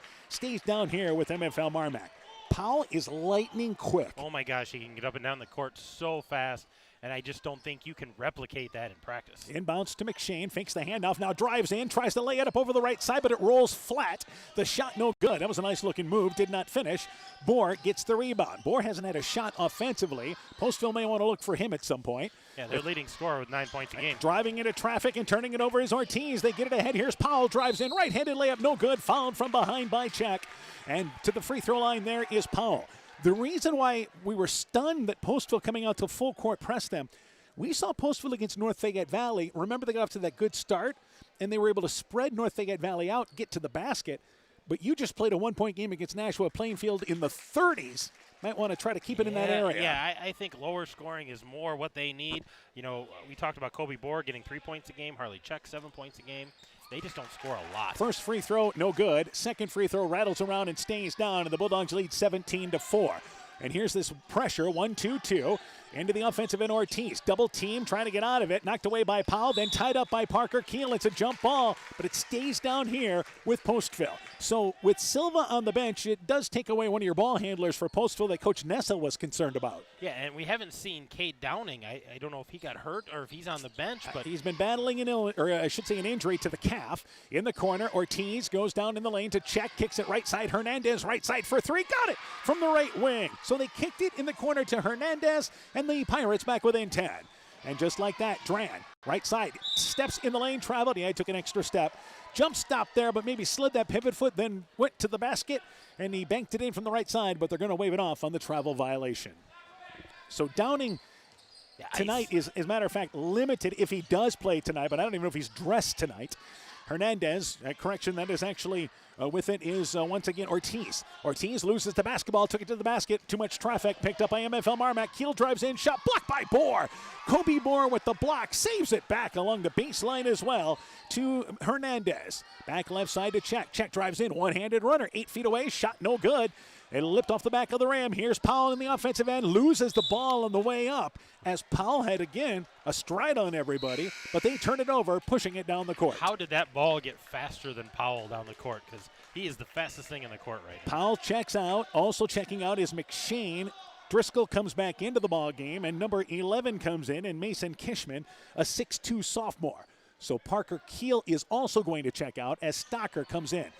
It's been a good mix for MFL MarMac. Some seniors on the court right now and some young kids. Driscoll knocks away the inbounds pass, picked up by Blitz Bantini, drives in, stripped away by Hernandez. Then Blitz Bantini actually knocked the basketball away underneath the basket, trying to save it back. Postville adjusts defensively. They're fortunate to get the ball back. Yeah, just lucky there didn't get out of there with anything worse besides a bucket or a chance at a bucket. 2.5 to go in our first quarter. Inbounds with the basketball, it's Jacobs, and he tried to throw it back there to, again, Bohr, but it's knocked away by Driscoll. That's a sophomore in Bohr and being guarded by the freshman Driscoll. Inbounds, they go to, once again, Ortiz, and right back to Bohr. Bohr hands it back. Ortiz is going to bring it into the offensive end. He's guarded by the post player in Kishman, so a good job, but then he stops into the double team, gets it out to Check. Check, baseline 8-foot jump shot, grazes the side of the rim. It is short. Rebound pulled down by Stocker. And again, MFL MarMac quickly in the offensive end. Driscoll drives into the baseline. Nice feed to Duran. Scores the layup from the right side. Brought all the defense to him. Unselfish with the pass. Bulldogs lead by a nice dozen. Drive by the freshman. Duran jumps the passing lane at center court, steals it away, drives in, scores the layup. Duran showing some moves to the basket. 21-7 Bulldogs in the lead. And that was unconscious. He just did that without even thinking. And now, stepping out of bounds, I believe they're going to call a foul. They're going to call a foul, and the foul is on Driscoll with a push in the backcourt. So the ball goes back there to Postville. Minikue checks in. Hardly checks out for the Pirates. So MFL MarMac caught that ball on the steal, went behind his back, and smoothly put it off the glass without even thinking. That was impressive by the senior. So back in the offensive end is Postville. See if they slow things down a little bit. Bohr on top. Goes left side, cutting to the basket. Jacobs, a little one-handed runner, pushes it strong just off the left side. Rebound off the back of the rim by Blitz Bantine. He drives in the offensive end. Double pump layup, no good. Duran, the offensive rebound, scores the putback. Duran has scored here a couple of baskets, and they lead by 16 right now. That's 6 in a row. That's 6 in a row for Duran. Backcourt, Jacobs to Bohr. They beat the pressure. Postville, you can see, quickening things up in the offensive end. You don't want to do that. And a good job by Bohr here, deciding to let's work it around a little bit. Right side, Bohr in the corner, back out on top, deflected into the hands of Ortiz. Ortiz with it now, and drives in the lane, double pump layup, blocked by Kishman. A lot of traffic there. Kishman stayed straight. Rebound by Driscoll for MFL MarMac. Driscoll, right side Blitz Bantine, right wing, he's open, fires up the three, rattled around, got it to go down. It's 26-7 in the blink of an eye. Yeah, just like that, they scored a lot of points, and Postville's going way too fast right now. Bohr on top, left side to Ortiz.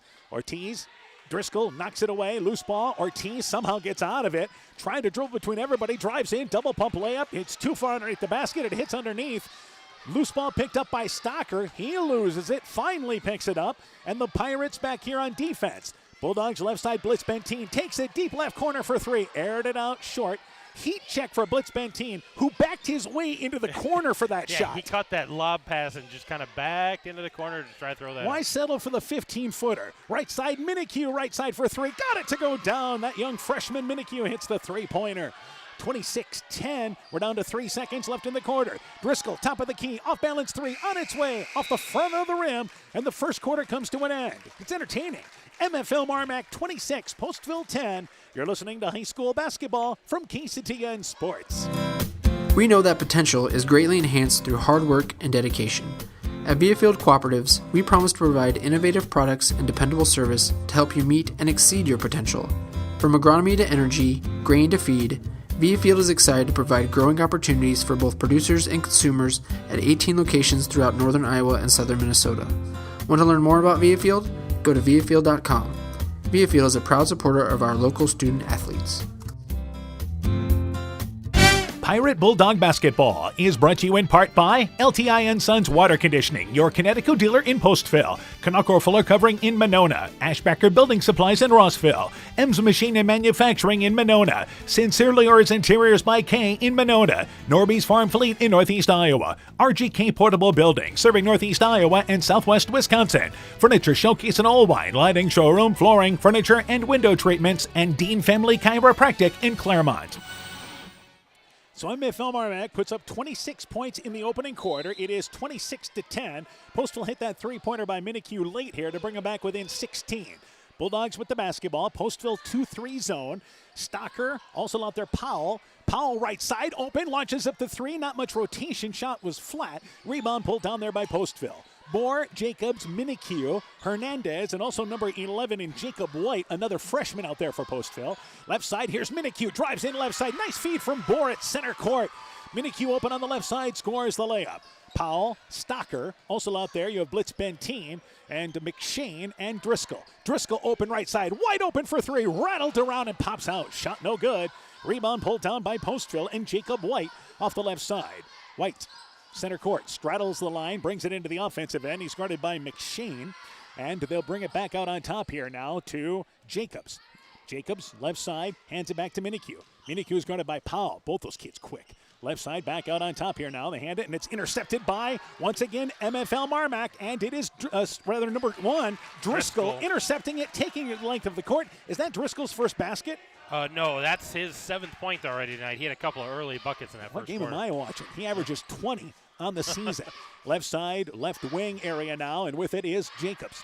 Jacobs in the corner, and they'll work it there. Driving in, a little one-handed runner there by White. Shot no good, but he's fouled on the way in as the Bulldogs went for the block. The foul committed there by Blitz Benteen, and that will put White to the free throw line for 2. You know, we talk about the youth for MFL MarMac, but Minikue's a freshman. You have also Bohr as a sophomore, and now Jacob White, a freshman at the free throw line, which is short. And Downing, a sophomore who usually plays a lot for him. So, yeah, they're a young team. I just think that some of the experience that some of these MFL MarMac freshmen, sophomore have, playing some AAU, playing some off-season, I think they come in with a lot of skill set for being so young. Second free throw being eyed. First one was missed. Second free throw rolls over the front of the rim, rolls to the back. And the young freshman, Jacob White, hits that free throw there. So it's now 28-13. MFL MarMac in the lead. Postville doing the right thing here defensively, falling back into his zone. Let MFL MarMac, if they want to shoot threes all night long, let them. You just got to rebound. That's the important Get part them about long threes. rebounds. In the lane, Blitz Benteen kicks it right side to Driscoll. He drives baseline. One-handed runner, pulls up from 8 feet away. Leaves the shot off the side of the rim. Rebound pulled down by Minikue, and he's fouled there as Driscoll commits the foul on the reach-in. So the ball goes back to the Pirates on the 4th foul by MFL MarMac. And it's curious, the pressure here by MFL MarMac, I assume they're going to put it back on here because it's been giving fits for the Pirates. Blitz Benteen checks out. Dran into the ball game for the Bulldogs. Backcourt Silva, so that helps for Postville. They need him on the court to help with ball handling, but the pass is intercepted there by Powell. Powell drives in, reverse layup from the left side, up and in. McShane put his hand in the rim that time, and it maybe popped out. He was thinking about dunking it. No offensive goaltending, though. Yeah. And there's a fast break opportunity. Good job there. Here's Moore, drives in, tries to flip it up. Nowhere to go, shot no good. Minikue, the offensive rebound, scores the putback from the left side. So good read there by Josiah Minikue. Right side, Driscoll. Bulldogs doubling up Postville. Here's, once again, left side, Stocker for 3. Got it. He's a guy you can't leave open. 18-point lead for MFL MarMac. He's shooting 50% from behind the arc. 12 of 24 coming in. Silva in the backcourt. 1-2-1-1. Pass intercepted by Stocker, but he loses the basketball, and it's picked up by Silva in the backcourt for Postville. That would have been a fast break opportunity the other way. Here is Minikue. Free throw line to Silva. Kicks it in the corner. Left side there to White. White fights his way through a lot of size, loses the basketball, somehow gets it on top to Silva. Silva able to go to the backcourt to get it, goes underneath the basket, wide open is Bohr, but too far underneath. The ball hits underneath the basket. Bohr recovers, takes a step back, banks it up and in from the left side. Kobe Bohr a little out of position there, and it's now 33-17. Top of the key, here's Wyatt Powell open, top of the key for 3. Rattled in and out, no good. Silva clears that rebound underneath. Hey, good rebound there by the Pirates. We talked about those long rebounds. Nice job boxing out, and Silva going to secure that rebound. Central City leading Starmont 56-25 in that boys game. Meanwhile, Kobe Bohr has it on top to Silva. 33-17 Bulldogs in the lead. 4.5 to go here in our second quarter. With it on top, you have Hernandez to Silva. Silva, top of the key, guarded by Dran. Right side, Minikue in the corner. Loses it, picked up there by McShane. He just lost the basketball. McShane leads the break, drives in, tries to dunk it, and misses badly. And the ball bounces, ricochets off the rim there, backboard, and it's picked up there by Postville. Pass back the other end. Silva tried to go underneath, intercepted. Here's McShane again. McShane bumped into by, once again, Silva on the drive-in. Shot no good, but a foul committed by Silva. That's the 3rd foul, and McShane goes to the free throw line for 2. Well, we saw him dunk it last year in a ball game, but he had again, that was after the game was over. Yeah, the game was kind of over, and he had a wide open lane. Here it was contested, and coming from the wrong side for a righty. Free throw, it is no good. and he'll get another opportunity. And Stocker checks out. Parker Keel comes in. Also, Bohr will get a breather along with Silva now with 3 fouls. So they will bring back into the game Harley Check, and also number 14 coming in there. 14 is once again Jason Ortiz. Second free throw being eyed here by once again McShane. Second free throw, short line drive, but Driscoll gets the offensive rebound on the left side. Put back, blocked by Minique. But the loose ball picked up by Parker Keel for the Bulldogs. He drives in a little one-handed runner from the right side. Shot no good. Rebound pulled down by Check for Postville. So MFL MarMac misses a couple of opportunities. Backcourt area, Check, left side, double team, intercepted by Keel. Keel feeds it back to Powell. Powell leads the break, drives in, gets a step by his defender, lays it up and in right side. Again, so quick. Wyatt Powell has that extra gear. He just kind of put it in the next gear and went right back to the defender. 35-17, and now Postville throws it away. Jacobs got caught in the air, nowhere to go. Here now it is Driscoll driving in, double pump layup from the left side, no good. But he knew he was getting contact from Minique. Minique the foul, and to the free throw line is Driscoll for 2. The confidence that both of these young teams are playing with is very impressive. Freshmen and sophomores who haven't had a lot of varsity experience just playing unconscious on the free court. Throw by Driscoll. It is good. So Driscoll, by the way, you can tell he's a shooter because, well, he's averaging 20 points a ball game, but he's shooting over 80% from the free throw line this year. 14 of 17 coming in. And he's made that free throw there, makes them both. Plus, he's shooting over 50% from the three-point line. Yeah, he's flat out shoots it. For a freshman, he's top-notch right now. And offensively, Driscoll knocks the pass away at center court, picked up by Powell. Here's McShane. He's got a run at it and throws it down. So McShane with the dunk, and it's 39-17. Bulldogs with their biggest lead of the half. Showtime for McShane. Yeah, McShane had it wide open that time. Bohr, back right side to Check. Check drives in right side, takes a tough off-balance runner that hit Banks, almost banked in. Almost banked it. And the rebound by MFL MarMac back into the offensive end. Top of the key, blitz Bentine. It's actually Driscoll traveled with the basketball. Move the feet before moving the ball. All right, so we learned that McShane needs to have a run at it to dunk, but he can dunk it. He needs a couple of steps, that's for sure, but he can put it down, that's for sure. And the quickness of Powell to get that steal and get it out to him just made that a little easier for McShane. Substitution, number 11 coming in for Postville. Jacob White, a freshman, checks in. Ortiz checks out. Ortiz, a senior. And they'll take it inbounds here in the backcourt. Also Hernandez back into the game. Hernandez walks right into a double team. Nowhere to go, and it's deflected by Driscoll. They say his foot stepped over the center court line. That's over and back. So right what happened there is he walked across the center court line and invited the trap. He went right into the coffin corner there, and that was dead man zone right away, and he stepped back over the line. 22-point lead for MFL MarMac. Blitz Bentine, right side to Driscoll. Driscoll on top. Right, it is once again Powell drives in, a little one-handed runner, leaves it short off the front of the rim. Shot is no good. Rebound pulled off the left side, and that is picked up there by Postville and Jacobs. Jacobs back over the offensive end now here, and they try to work it on top, and they do. White gets it to Bohr, back to White, drives in the lane. Little one-handed runner, the shot. It is up. It is in. Fouled, count the basket. He was challenged by the freshman Keel along with Powell, and a good job by that youngster in Jacob White hanging in the air to get that shot. And he just kind of slipped that after after he dumped it off, slipped that and away he went. And nice basket and the foul and the free throw here for Jacob White. White, who is our shortest kid on the court right now, but he's kind of reminiscent of Kobe Bohr last year. So all he's got to do is look to Bohr and see what an offseason can do for you. What kind of growth he's going to have, you bet. Free throw on its way there by White. It rattles in and out, no good. Minique got a hand on the rebound, knocked it out of bounds, but it goes back to MFL MarMac underneath. Minique is a lengthy freshman for Postville. Yeah, smooth, lengthy freshman. Again, he plays with a lot of confidence on the court as well. He'll play the middle of that 2-3 zone. So back to a 20-point lead for MFL MarMac. Powell in the lane to Kishman. Kishman drives right side, too strong with the shot. Good straight-up defense there by Minique. So what happened is, as Kishman went up for that shot, never really focused on the rim. Bohr back in the offensive end, on top to, this time Jacobs drives in, knocked out of there by Driscoll, picked up, kicks it in the corner to Minique. Minique back out on top here now to Hernandez. Hernandez right side to Jacob White. White's guarded by Stocker, able to drive in, then traveled. Yeah, he took it in that time, but now a little more size guarding him on the drive in. He was cut off there defensively. Drew a little attention that time when he drove the lane and stumbled with the feet a little bit. Ball goes back to MFL MarMac, still leading by 20. So we approach 90 seconds left here in our first half.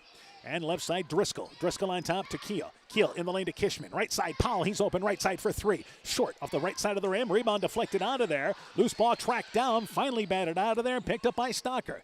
Left side to Driscoll. Middle of the lane, Kishman. Kishman tried to bounce it along the baseline to Parker Keel on the right side, but read well by Bohr for Postville. Jumped the passing lane, stole it away. Not a bad idea by Kishman, though. Back out on top, Bohr. Bohr brings it right side, guarded by Driscoll. Bohr, baseline now. That is Hernandez. Hernandez in the right corner.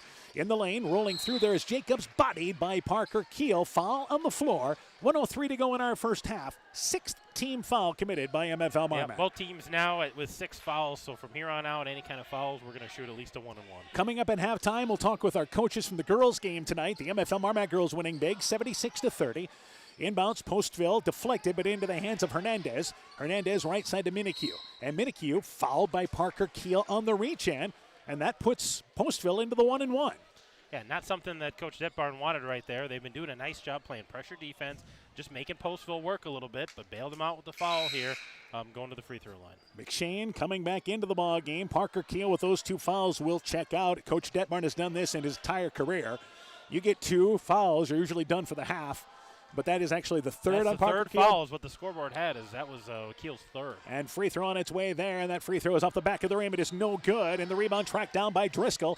And they get it ahead in the offensive end after it was deflected by Minique. Here's Driscoll. He's open, top of the key for 3. Off the back of the rim, shot no good. Kishman gets the rebound. Back over to Stocker, right side for 3. Money! Got it from the corner. 42-19, and it's so smooth, that shot. Yeah, both of those young men have nice shots. Obviously, one's a freshman, one's a senior, but both 35 seconds left in the half. Bohr pushes it ahead in the offensive end, and they get it to Jacobs. Wisely back out on top to Bohr. Middle of the lane to Minique. Minique at the free throw line brings it back out on top. Postville, better job here, getting it into the half court. Jacobs, left side, kicks it right side now to White in the lane to Minique. Minique's covered. Top of the key, there's Bohr. He's open. Top of the key for 3. Banked it. Got it. The bank stays open late on this Friday night. Kobe Bohr takes it. 42-22. We're down to 5 seconds left here in the quarter. Powell drives in the lane. Double pump layup from the right side. Rolls around. Got it to go down, and that's how the first half comes to an end. MFL MarMac doubling up Postville 44-22 at the break. When we return, first half stats and coaching interviews from the girls' game. You're listening to high school basketball from KCTN Sports. The holidays are fast approaching, and you haven't finished your shopping? Don't worry, Sold's Green Acre in Guttenberg can help you out. Sold's has something for everyone. Jewelry, toys, books, home decor, and more. Create the perfect gift box with our selection of top shelf spirits, wine, meats, and dips. Want to keep it local? Sold's is where you go. We have a great selection of Iowa-made items, from handcrafted soaps and candles to honey and syrups. The Green Acre is all about Iowa. Merry Christmas, everyone, and thank you for shopping local. Firestone Farm tires are the most preferred tires in America. Not only are they proven to be among the most productive farm tires you can buy, they're backed and serviced by the best trained and equipped farm tire dealer, the certified Firestone Farm Tire dealer. So whether you need top quality Firestone Farm tires or fast, dependable tire service, count on us to keep you rolling. Your certified Firestone Farm Tire dealer is Corby's Tire and Muffler on the Gunder Road, Elkader. When every minute of your day counts, it's good to have a few time savers on your side. Freedom Bank's online banking and mobile banking services, for example. You can access your accounts from your computer or your smartphone, allowing you to bank from home. You can even pay your bills online with our Bill Pay feature. Freedom Bank's online banking and mobile banking keeps your accounts close at hand. Call today for more information. Freedom Bank, Elkader, Monona, Postville, Waukegan, and Decorah. Member FDIC. At the half, the MFL MarMac boys lead 44-22 earlier tonight. The MFL MarMac girls over Postville 76-30. We're joined by Postville girls basketball coach Andy Deering. Coach, first off here, I know a slow start for your team, but I think the second quarter is the team that you're hoping to see. Yes, and that's exactly what I told the girls in there. That's the team that we need to be all the time, because we just got off to a slow start, and then all of a sudden everybody started moving their feet more, started passing around more, getting the ball inside and scoring. Yeah, scored 16-12 in that quarter, but it was only 3 turnovers in that second quarter. Yes, key is taking care of the ball, and that's what I told them. In the first quarter we were really just throwing the ball to the spots where we thought the girls were going to be, and they weren't there. All right, so obviously the slow start kind of put you behind the 8 ball, and then in the third quarter it kind of got away. It did. Yep. We came out of halftime, and we had that discussion after the game. I was like, that's a regrouping time at halftime. That's a time when you should come out, regroup, fired up, ready to go. So, they came out slow just like they did in the first quarter. They did that in the third quarter, and that's we let them just extend the lead. All right, some positive, and it had to go with the post play tonight. Kelly Martins with 8 points, and Claire Martins off the bench with 6 points. Yes. The sisters did very good inside. They're a solid pair. They really think a lot alike, and they have actually a lot of the similarities in their play. But they're both very, very tall and very active in there. All right, what's coming up for you guys here now before the break? You still have one game, right? Yep, we have West Central on Tuesday, so we're gonna hit in practice on Monday and hope to end the first half of the season, I guess you could say, before break with a win. We talked about this earlier, but some steps forward and some steps back here. But I think this last week, maybe some more steps forward. Yes, it is, and that's what I said. The girls, you are at a level right now that you can win if you want to, or we can stay where we are. We're right at that. Just to get over the hump right now is where we're struggling to get over. So. All right, Coach. Have a Merry Christmas, Happy New Year. We'll catch up with you guys after the break. You too. Thanks, Dan. Postville girls basketball coach Andy Deering on his Pirate team. Again, they dropped a 76-30 decision earlier tonight. Quick break. We'll be joined by MFL MarMac girls basketball coach Jason Winter when our postgame show from the girls game continues at halftime here at the boys game. In these trying times, you don't want to waste a moment. It is time to take advantage of Freedom Bank's convenient online and mobile banking services. You can access your accounts from your computer or your smartphone and even pay bills without stepping a foot out of your home. You can even make deposits just by snapping a picture with your smartphone. This mobile deposit feature is available on approval. The fast, easy way to bank. Call today for more information.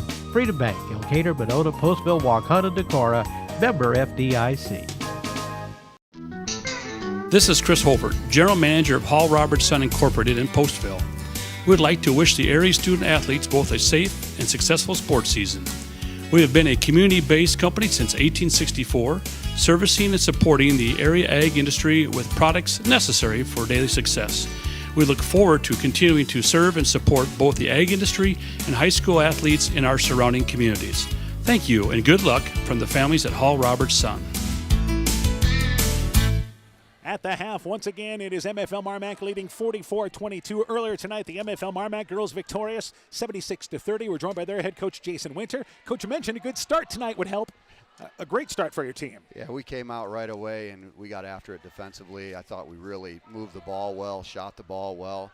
It was nice to see everything all kind of fall together for once at the beginning of the game. The other thing is, I know you guys don't shoot a ton of three-pointers there because with the talent you have there, but you do take them, and finally maybe starting to hit some.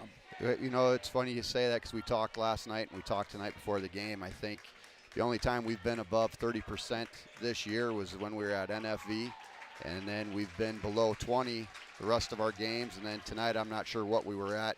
But maybe it's because you guys got us on the radio. We shoot well. We bring shooters, hang around with shooters. All right, let's talk a little bit, though. Obviously, in the third quarter, that was the knockout punch. Yeah, we came out. We talked at half. I think they had 21 at halftime, if I remember correctly. And I wasn't real happy with our defensive effort. And I said, ladies, we need to come out and at least get after it a little bit more defensively. And I think they only scored 9 in the second half. So we were pretty happy with the defensive effort the second half. All right, obviously Riley Moreland led you with 29 points tonight, Miranda Lang with 10, and Grace Anderson with 10. That's a good place to start. Yeah, a really good place to start. Anytime someone can put up over 20 points, we got a couple more in double figures. I thought we moved the ball a lot better than we have. We need to continue to improve. We talked about that beginning of the week going into the Lansing game is we have a big week this week, and let's start off well, and then let's try to improve each game going up to Christmas break, and I think we're doing that right now. 11 girls in the scoring column tonight. Yeah, I'm really happy about that. Anytime you can get those girls in there, especially at the end. I know we had a couple other ones that were real close, trying to get them to go down. Hopefully that'll happen yet before the end of the year. All right, now we've got a big ball game coming up Tuesday night before the break. We do have a big game on Tuesday. And I know you play tomorrow, too. Yeah, we got a big one tomorrow. We've got Jessup coming to town. They were rated earlier in the year. I think they were 4-2. They play tonight, and then we've got them at noon tomorrow. And then, yeah, absolutely Tuesday night, Elkader is going to be a big one for both of us in the conference. We're looking forward to the challenge. I know Coach Wiley's looking forward to the challenge. Should be an exciting night before Christmas break. Yeah, well, good way to enter the holidays. We'll talk to you before that game Tuesday night. Good luck to you guys. Sounds good. Thank you. Have a Merry Christmas and Happy New Year, by the way. You too. I'll probably wish you that Tuesday night, too. Right. We'll take a break. 44-22 is our score. MFL MarMac leads here at the half. The MFL MarMac girls victorious earlier tonight. Final score there was 76-30. Back with first half stats and second half action after this. Your hometown dealer, no matter where your hometown may be. Hi, it's Forrest Brown with the Browns Family of Dealerships. We get people driving to our dealerships from many different towns, counties, even states to make Browns their hometown dealer.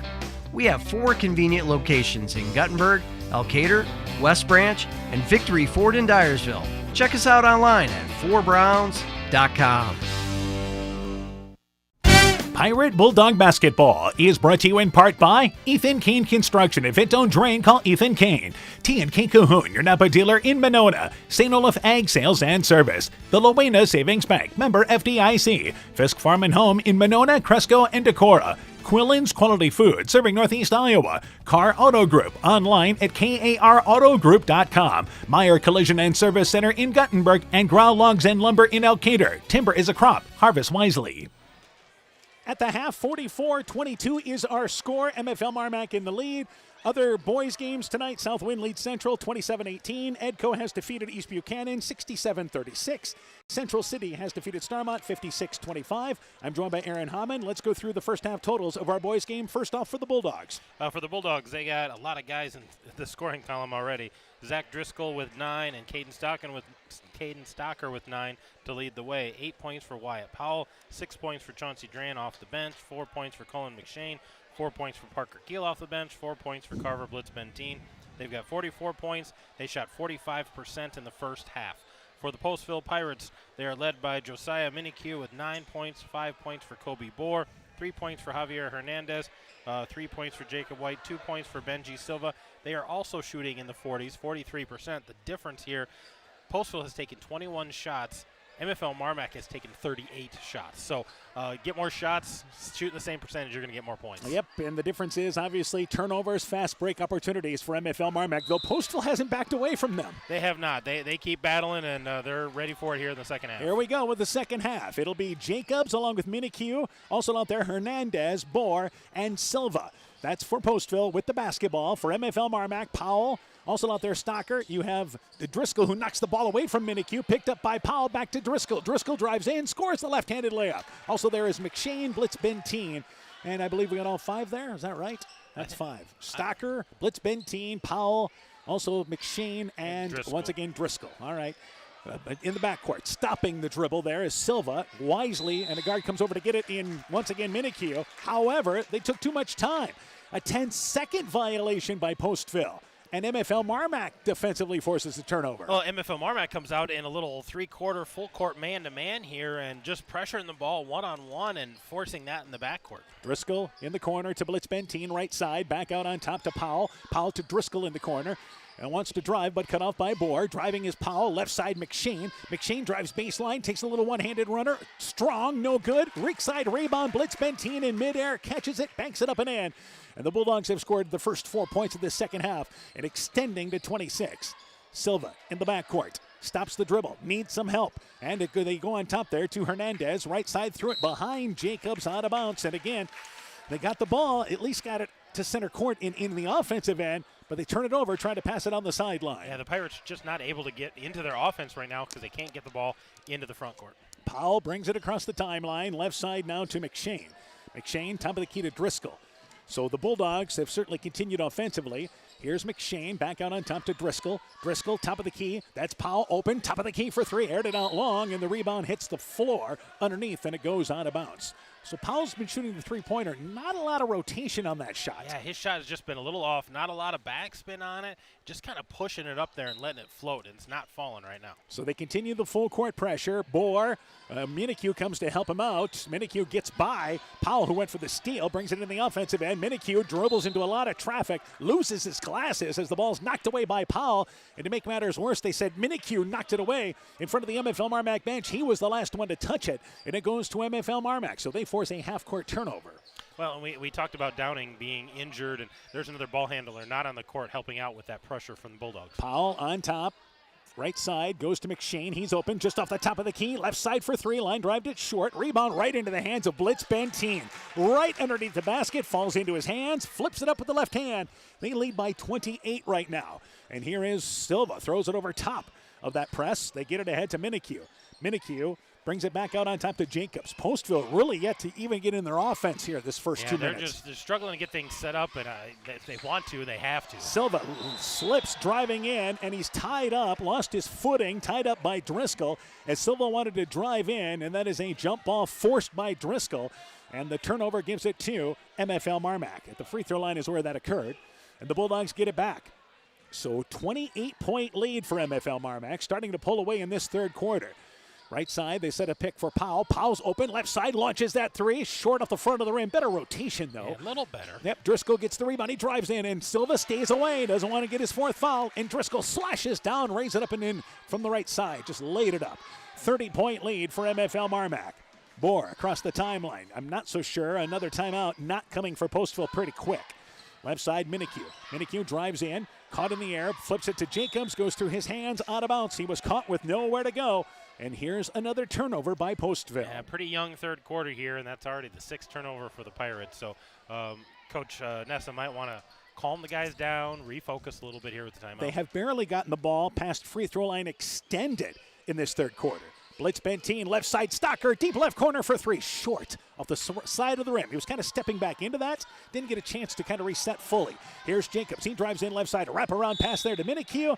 Overshot him. Had the right idea again. Drove left side, but they turned it over. And the ball goes back there to MFL MarMac. So the turnovers continue for Postville. Yeah, they're just not hitting on any cylinders right now. Hard to get anything started offensively. And this is the hardest thing for a young team that is struggling, to keep them at it and keep working hard no matter the score. Blitz Benteen, the lane, right side to Powell. Powell drives in, kicks it over to McShane. McShane drives in the corner, flips it back to Stocker, left corner, on top to Powell. Powell races down the offensive end, drives right side, flips it up and in. Just split the 2-3 zone. 32-point lead with 4.5 to go. They've scored the first 10 points of this second half. Ball almost saved by Powell after he knocked it away, picked up by Bohr. Bohr drives in, stripped on the way up there, but the ball falls into the hands of Minique. Minique puts it up and in from the left side. The first basket of this third quarter for Postville. McShane back over left side to Blitz Benteen. He drives in, and this is too easy. Right-handed layup up and in from the left side. And right now, it's a sliding door, just able to walk right through to the middle of the lane. Well, and they're going right down the heart of that 2-3 zone. There's nobody stepping up, taking a charge, or stopping the dribble. Minique on top to Bohr. 32-point lead again for MFL MarMac. Backdoor cut. They try to go to Jacobs. It's intercepted. Here's a fast break. Driscoll bounced it. Tried to get a little too pretty maybe on that. Had the right idea perhaps, but he didn't see the young freshman trailing Jacob White, who intercepts the pass back in the defensive end for Postville. Nice recovery there by Postville, playing hard, getting back on D. That was a good hustle by White. Bohr on top with the basketball. Bohr hands it over left side now here, and they work it in the corner, towards the corner to Silva. Silva drives left side, cut off there, and a blocking call there on, I believe, McShane. So that is our first whistle of this third quarter. Yeah, that's the first stoppage of play we really had other than the ball going out of bounds on turnovers. Harley Check will check in for Postville. Check is checking in, and checking out is going to be, well, Silva. All right, they were trying to figure out who's coming out. Silva is coming out with 3:23 to go in our third quarter. Don't have the moving clock yet. If you're Postville, you're hoping to avoid that. Bohr open left corner for three. Got it from the left side. Nice inbounds play run there by the Pirates. Yeah, nice to get Kobe Bohr some points, their leading scorer this year. Back offensively, here's Driscoll quickly in the offensive end. Off the elbow, 15-footer, no good. Rebound deflected out of there. Goes into the hands there of Postville. And with the rebound there is Jacobs. Right side to Minique. Minique brings it in the offensive end now here, and they will work it back out on top. Left side to Check. Loses it for a second. Now picks it up, drives baseline, pulls up, 8-foot baseline shot, left it short from the left baseline. Powell gets the rebound ahead to Stocker. Nice over-the-shoulder catch. Drives in, scores the layup from the left side using the right hand. Nice catch like a receiver there. Like they've kind of run that before. Right side, Minique drives in. Nobody gets back for MFL MarMac, and Minique scores the layup. He's leading the Pirates offensively tonight. Yeah, he's at 13 points now, 4 points here in the second half. And they'll bring it back out on top here offensively. Powell, right side to McShane. McShane, top of the key to Driscoll. left side to Powell. Powell drives baseline, and he rolls to the basket, but leaves the layup short from the left side. Man, he got to the basket. Tried to lay it up with the right hand, but left it short. Bohr, cross-court pass to Minikue.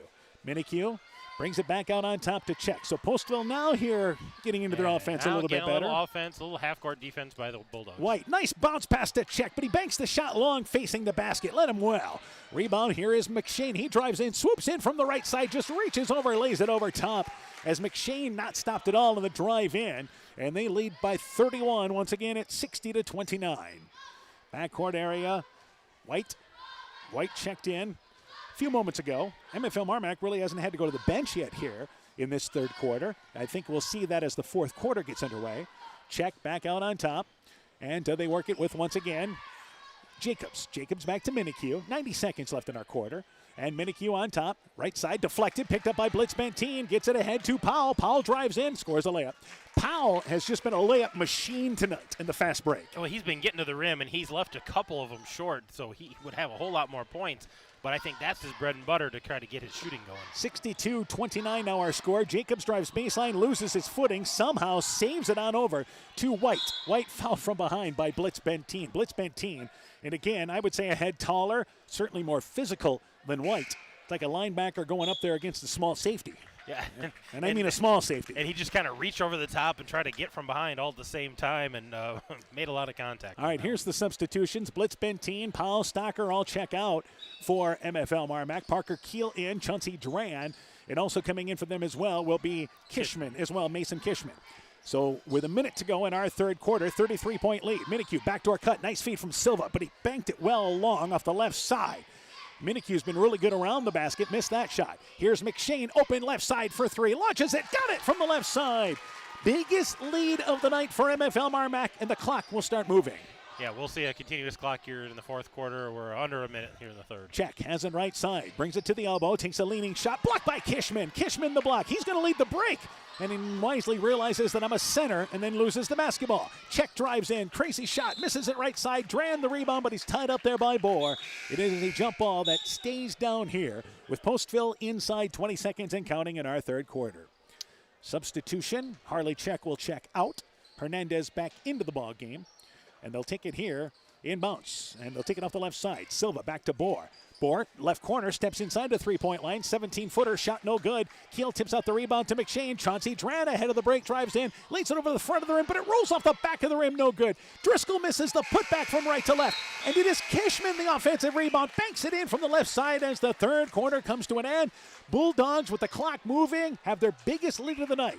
67-29 as we go to the fourth. You're listening to high school basketball from KCTN Sports. At Top Gun Collision Center, we know that cars are complicated. About all they don't do is cook dinner and do your dishes. At Top Gun, we strive to keep up with all the complexities of new vehicles. We have all the scan tools and certified technicians to guarantee the repair is done right. Not only will it look like new and perform like new, ask Bob about his community and veteran discount programs. Whether it's a 30-point buck or just your neighbor's cat, you'll save money at Top Gun. If it's that 30-point buck, you may get your whole deductible paid. Call Top Gun for details and schedule your repairs today. 563-964-9899. That's 563-964-9899.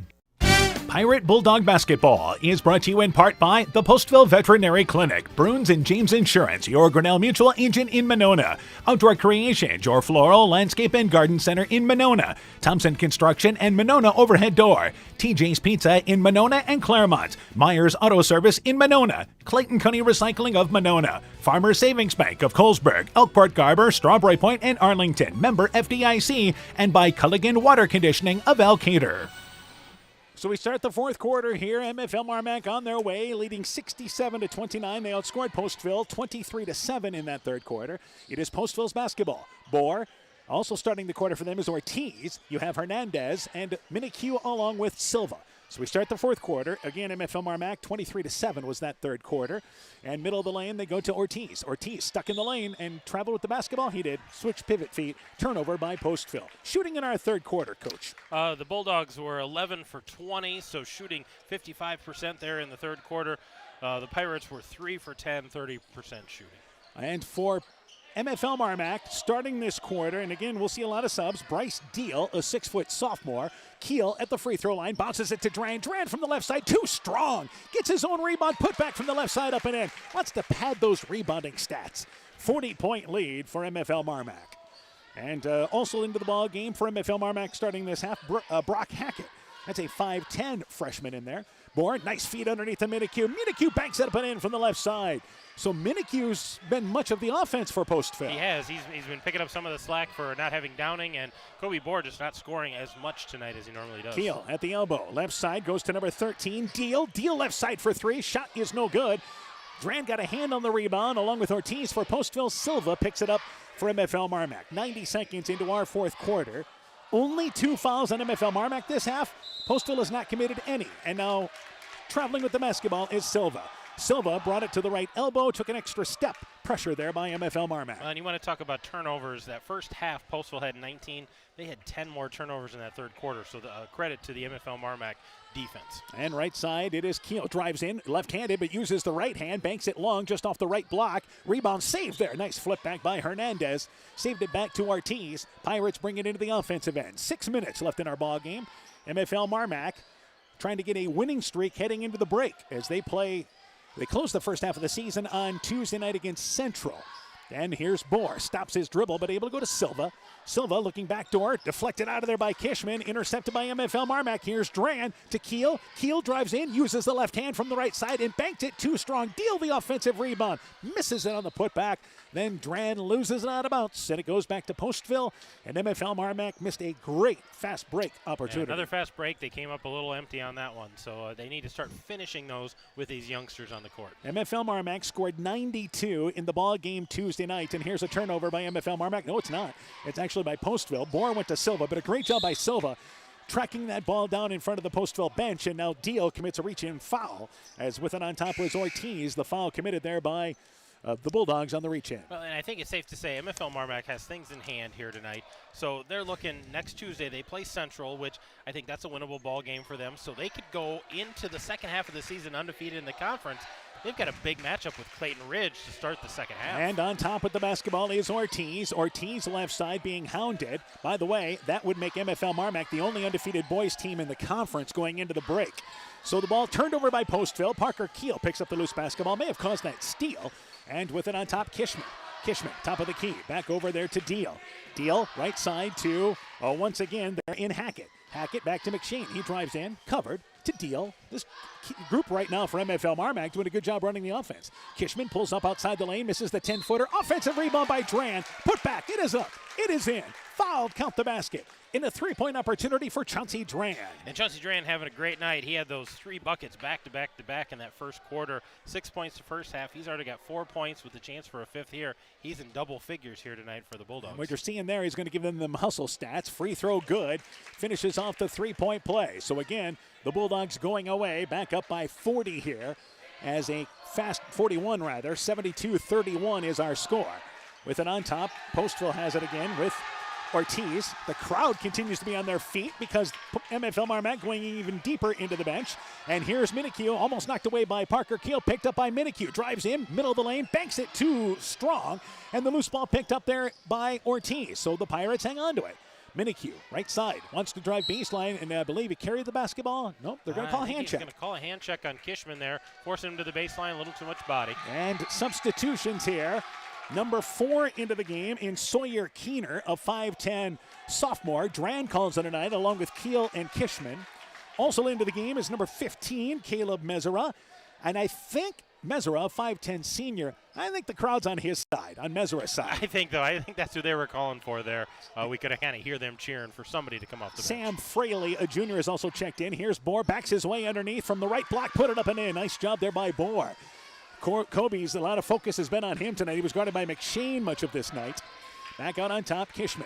Kishman, top of the key, left wide open there. Fraley, top of the key for 3. It's off the back of the rim. And coming over the back was MFL MarMac, and that was Deal committing the foul. Their 4th team foul. You got 3 minutes to not commit 3 fouls for MFL MarMac here. Yeah, you don't want to go to the free throw line here. You got the clock running. You got a big lead. Don't foul. Play clean defense. Rebound. And back out on top is Silva. Silva to, once again, they work it on top there with Jacobs. Jacobs, right side Bohr, 15-footer right side, circles no good from the right wing. Rebound by Hackett, tried to leave Mesera, loses it, picks it back out on top to Hackett. Hackett, top of the key for 3 off the front of the rim. Deal the offensive rebound, scores it on the putback. I've had a lot of offensive rebounds this second half. 41-point lead for MFL MarMac.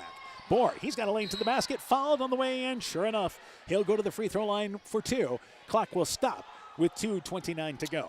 So MFL MarMac is going to go to 5-1. Remember, they won 6 games all of last year. The other thing is, I mentioned this earlier, they're doing this with Willie McShane not a leading scorer so far. Now tonight, he's had a good night. Yeah, he's had a great night tonight, getting 9 points higher than his average. But, yeah, without him scoring, and they've been very successful. And I think he's a kid that in the tougher ball games, you're going to need him in double figures. Silva checks out. Harley Check comes in. 6 team fouls on MFL MarMac. That may be about the only thing they've done wrong this second half. Second free throw by Bohr. It is good. And it's 74-35 now here. MFL MarMac in the lead. Deal, left side, into the game. Number 4 again, Sawyer Keener. Left side for 3, banks it well on. Well, these subs don't mind shooting the 3 either, do they? Now Bohr loses the basketball, deflected out of there by Keener. And MFL MarMac picks up the loose basketball. Bulldogs maintain possession. Backdoor, they get it there to Hackett. Deal. Somebody made the pass there. And Deal scores the basket. Who made the pass? I think Fraley made the pass. Fraley made the pass. All right, so Deal scores the deal. 2 minutes to go, 76-35. He closed it.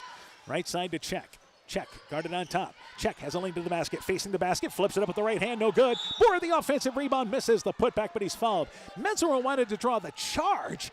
Mesera disappointed he didn't draw the charge, didn't get the call. He came away empty. There was a lot of contact there with Harley Check driving to the hoop, but no call. Nice rebound by Bohr, gets rewarded, couple of free throws. And Bohr to the free throw line for 2. That is, by the way, the 7th team foul by MFL MarMac.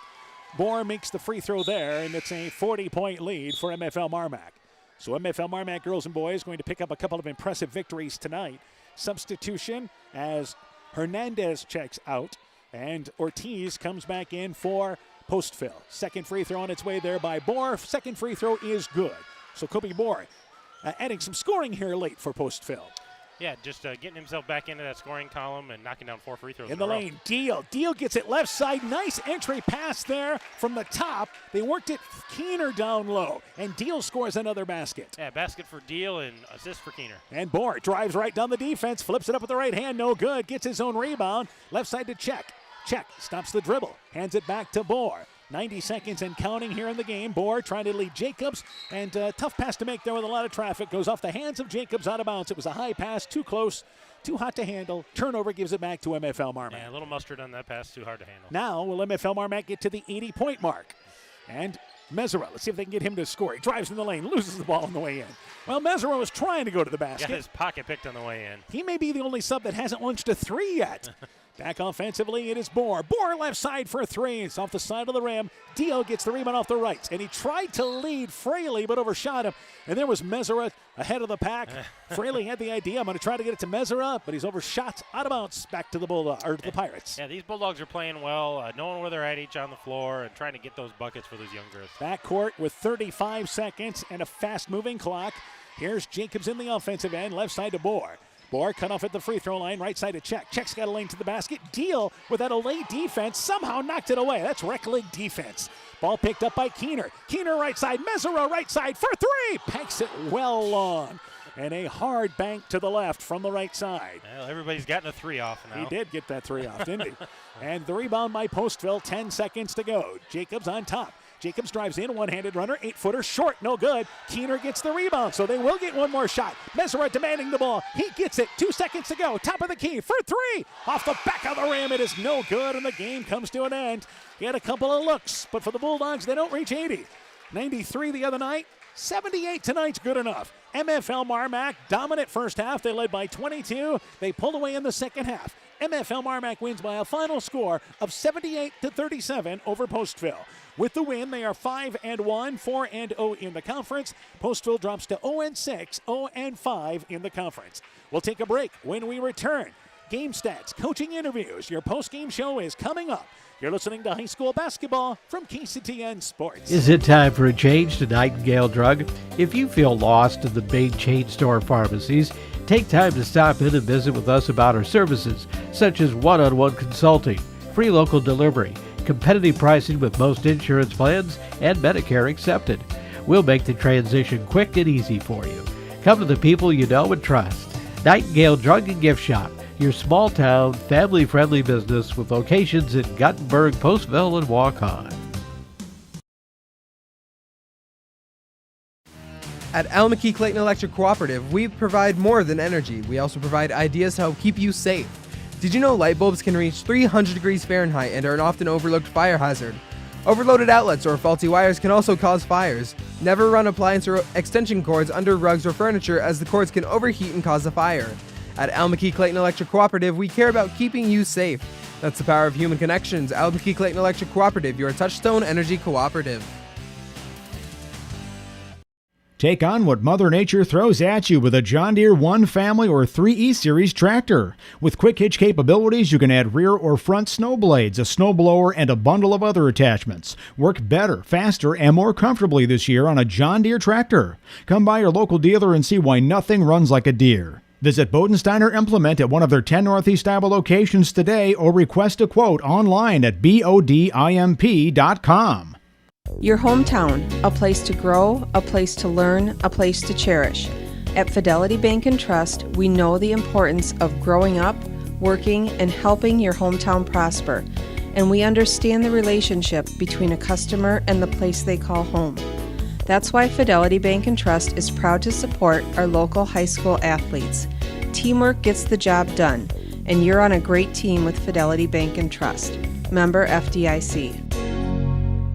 Hi, this is Cody from Torkelson Motors in Elgin and Waukon. At Torkelson Motors, we believe that student involvement in activities is a great way to help grow our communities, and we are proud to help sponsor this game for your enjoyment. We've been serving Northeast Iowa since 1926 and appreciate the business that our customers have given us and the support they provide to our area schools and communities. So the next time you're in need of a new or used vehicle or a repair, stop into Torkelson Motors. We've been selling cars the old-fashioned way with a friendly smile and a handshake right here next door in Elgin and Waukon.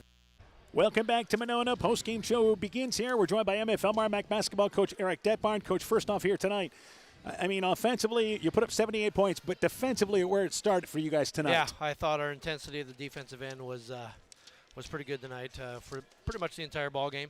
I mean, we were able to create quite a few turnovers, especially there in the first half, and we got some easy shots at the rim and kind of got things moving. All right, the other thing is 5 guys in double figures tonight. So this is showing here that you guys have some depth, some serious depth. Yes, we really do. I would say we probably have 7 or 8 guys that could put double figures up on any given night. All right, let's talk a little bit here about offensively. Zach Driscoll, 13 points. Wyatt Powell with 12 points in this ball game, and Caden Stocker with 11 points. You had Powell really driving to the basket. Driscoll got some layups too, but Caden Stocker may be one of the best three-point shooters in this area. Well, he is right now, and he's shooting the ball real well for us. And it's a mistake if you leave him open. That's for sure. All right, so he led you there he had 3 3-pointers out of those 11 points. Also, Cullen McShane had 9 points for you as well, and Chauncey Durant, big lift off the bench with 11. He was. Chauncey played real well tonight. First few ball games we got in a little bit of foul trouble, so both him and Parker coming off the bench have been huge for us, and that was big for us again tonight. All right, so obviously you had the big lead at the half at 22, but I think you had to love how you guys came out to start the second half. Yeah, we told them in the locker room we had to come out and play with the same type of intensity we did in the first half, and not just roll through it. And I thought the kids came out with a lot of intensity, and we played hard, and we were able to put some shots in and kind of expand the lead. The other thing is, when you have this kind of depth and some young kids, I think you like the way it's meshed, the young kids and the older kids. Yeah, the kids get along great. Sometimes when you have freshmen and seniors on the team at the same time, you might have a little animosity here and there. But with this group of kids, they get along great, and it definitely shows on the court. We got good chemistry. Pretty competitive practices because you got guys that are fighting for playing time. Oh, yeah. We get after it in practice, and, they push each other, and that makes us better too. All right. You have Central coming up before the break, but it's a chance to – I think you won, 6 games last season? Is that right? Yes. So all of a sudden you've got number 5 tonight, right? Yep, number 5 tonight, and We haven't gone on the road yet conference-wise. The only road conference game we were supposed to play was West Central, and that was postponed. And so Tuesday night on the road at Central, so it's be our first road conference game, so that'll be a big one for us. All right, Coach. We'll talk to you before that ball game on Tuesday night. Good luck to you guys. You bet. Thank you. MFL MarMac basketball coach Eric Detbarn and his Bulldog team victorious tonight. Again, our final score, 78-37. We'll take a break. We'll be joined by Postville coach Eli Nessa, and we'll have game stats and more. Your post-game show continues after this. When making up a to-do list, don't forget to include servicing your car at Edie's AC Delco Service Center in Garnavillo. Your car should have the best care, and Edie's will make sure of it. Stop in or call 964-2186 to make an appointment. Tires worn out? Well, Edie's can replace them. Need a tow? Call Edie's at 964-2186. Kay, Lynn, and Todd invite you to stop by and fill your car's tank with fuel at Edie's AC Delco Service Center in Garnavillo. Edie's open 7 a.m. Mondays through Saturdays. Alpine Communications believes connected communities become thriving communities. We are the local telephone company that became a 21st century communications provider. Alpine provides internet, television, cellular security, and telephone too. We promise personal, timely, reliable service from people who live here. When you choose us, we all thrive. Connect with Alpine Communications today. Click alpinecom.net or call 563-245-4000. Hi, this is Justin Burnau from Burnau Chevrolet in Monona. I would like to thank all of our customers and local athletes for their business and support. Just like you, we like to have a winning edge over the competition. Stop in today to see how Burnau Chevrolet in Monona makes you the winner. Visit us on our website, birdnow.com, and remember, you got to get to our place, Burnau Chevrolet in Monona. You'll love the way we treat you. Welcome back once again to Monona. Our final score, 78-37. MFL MarMac victorious in our boys basketball game tonight. We continue our post-game show. We're joined by Postville boys basketball coach Eli Nessa. Coach, first off here, this ended up being an up-tempo ball game, and I think that's something you guys did not want. Correct. Yeah, that was our emphasis going into the game. What we talked about, one of the big things we talked about in the locker room beforehand, we said we needed intensity on defense and slow the pace down offensively, make smart choices with the ball, and take care of it, and that's not what we did at all. Yeah, obviously you had another number of turnovers in the ball game, which allowed MFL MarMac to run. Yeah, exactly. I think the first half, they had a 20-point lead at halftime, and I think if we had half the turnovers, it would have been a single-digit ball game. Right. I think our half-court defense was pretty good in the first half.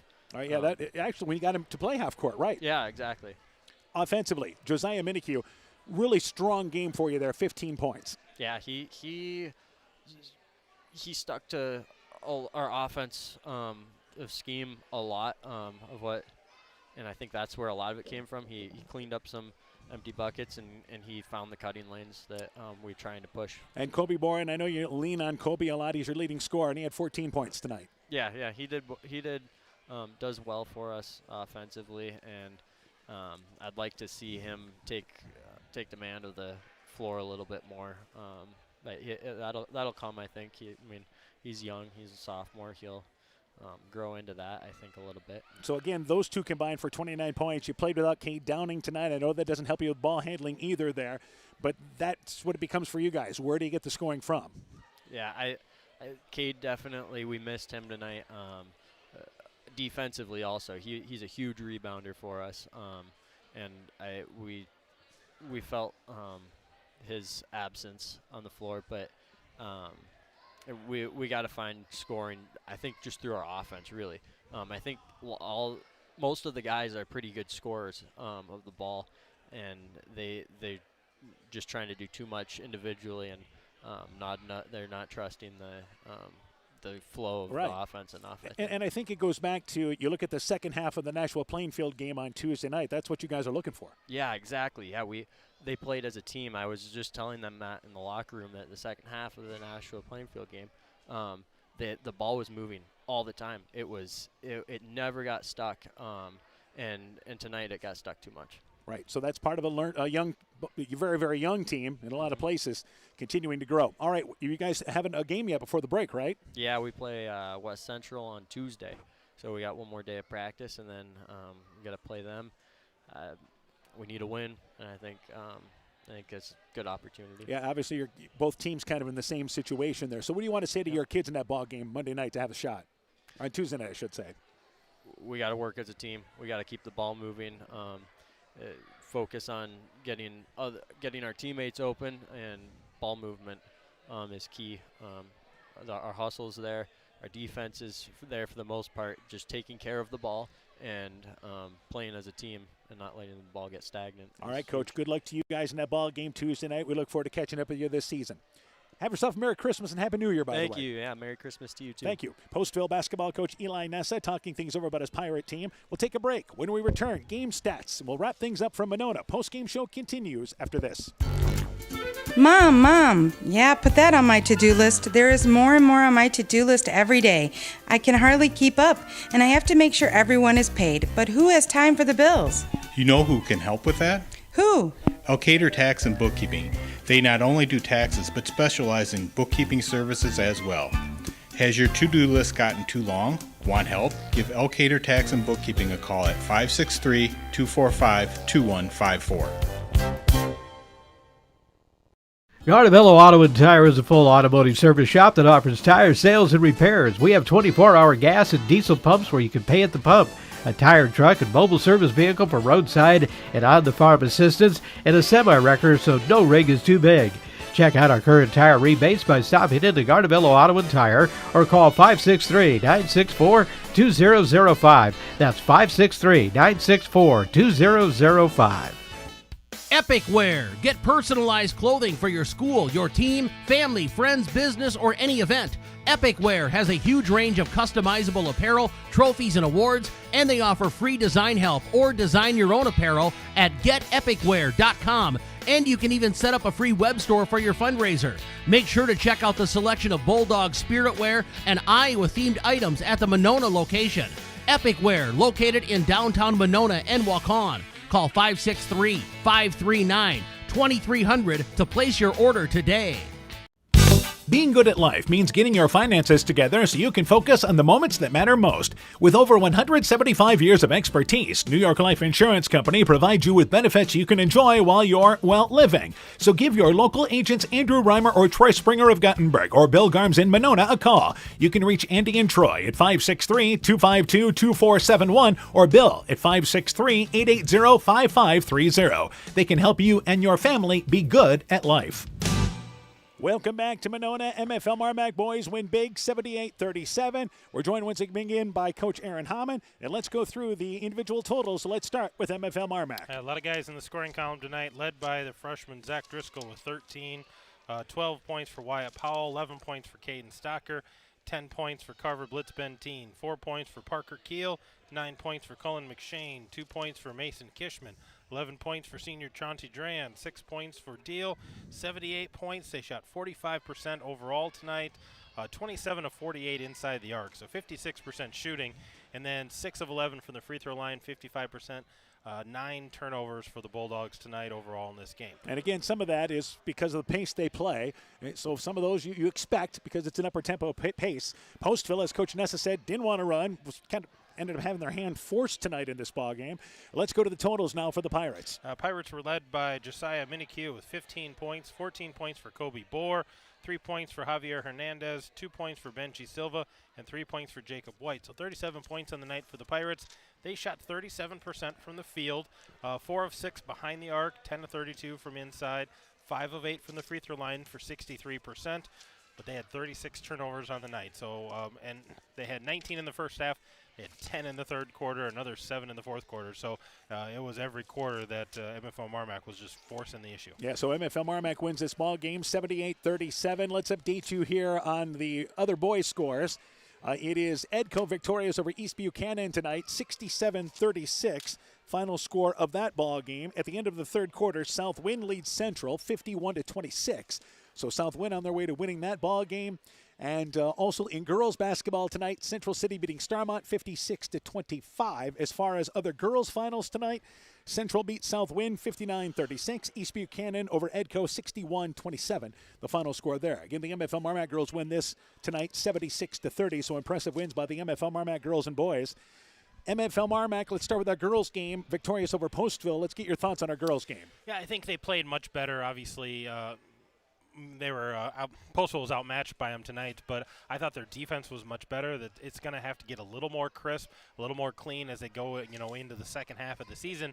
But they're going to have a tough game tomorrow with Jessup, and they're going to have an even tougher game, I think, with Central on Tuesday. So it's not going to get any easier for them. They need to continue to grow, but I think Coach was happy to see a lot of those girls in the scoring column, get some rest for some of those older girls, looking forward to the next two big games that they have before the break. And for MFL MarMac, sets up a great game on Tuesday night. What a way to close the first half of the season with MFL MarMac at Central, both girls teams undefeated in the conference on Tuesday night. Yeah, that's just going to be an awesome showdown and hopefully a good atmosphere. I know the MFL MarMac crowd's going to follow, and I know Central is getting behind both of their teams down there. Good, bad, or ugly, they're getting behind them and supporting them. So I think it's going to be a great atmosphere for basketball. That girls game is going to be a big showdown going into break, some momentum for somebody. And MFL MarMac boys, much improved team from a season ago. It's a team that has a upside yet, and they could go into the break undefeated in the conference, and what looks like to be a wide open Upper Iowa Conference race is going to be fun. It is, for these boys to going into the break, it looks like they could. They've got another game yet, but if they go into the break undefeated in the conference, obviously they're the top dogs because nobody else is going to be undefeated. Pun intended. Yeah, they've got a lot of weapons, and I don't think they've maximized all their weapons yet. We saw McShane have a little better night shooting tonight, but you've got Stocker shooting lights out. You've got Driscoll averaging 20 points. Wyatt Powell's got to be the fastest kid in the conference when it's on a basketball court for sure. So you put all those weapons hitting on all cylinders night in and night out. They are a dangerous team for anybody to go up against. And what game do we get right out of the break? MFL MarMac and Clayton Ridge. Yeah. That ought to be a heck of a boys game to start the second half of the season. Exactly. But let's get to Tuesday night first. Again, it's MFL MarMac at Central, Chongtuck at 5:45, girls game time at 6:15, boys game to follow right here on KCTN FM 100.1 and live video streamed on KCTN.com. Once again, for Coach Aaron Hamann, I'm Dan Behrens. My thanks to Jacob Shellhorn for running our studio show tonight and running our camera show here. Yeah. And Jackson Schrader, a couple of MFL MarMac students helping us out running the studio show tonight. For a complete recap of tonight's ball game, highlights, and more, go to KCTN.com, click in the Sports tab. This has been a presentation of KCTN FM 100 Sports. Broadband is more important and versatile than ever, and you no longer need a home phone to utilize Neat's fiber broadband service. Freedom plans are now available to all subscribers on Neat's fiber network in and around Farmersburg, Luena, Monona, Postville, and St. Olaf. With speeds up to 250 meg, Neat's managed Wi-Fi is also included at no additional cost. Call today for more information on Neat's new Freedom plans and enjoy reliable, super-fast broadband internet service from Neat. Call us at 539-2122 today to discuss which Freedom plan is best for you. Neat, connecting you now.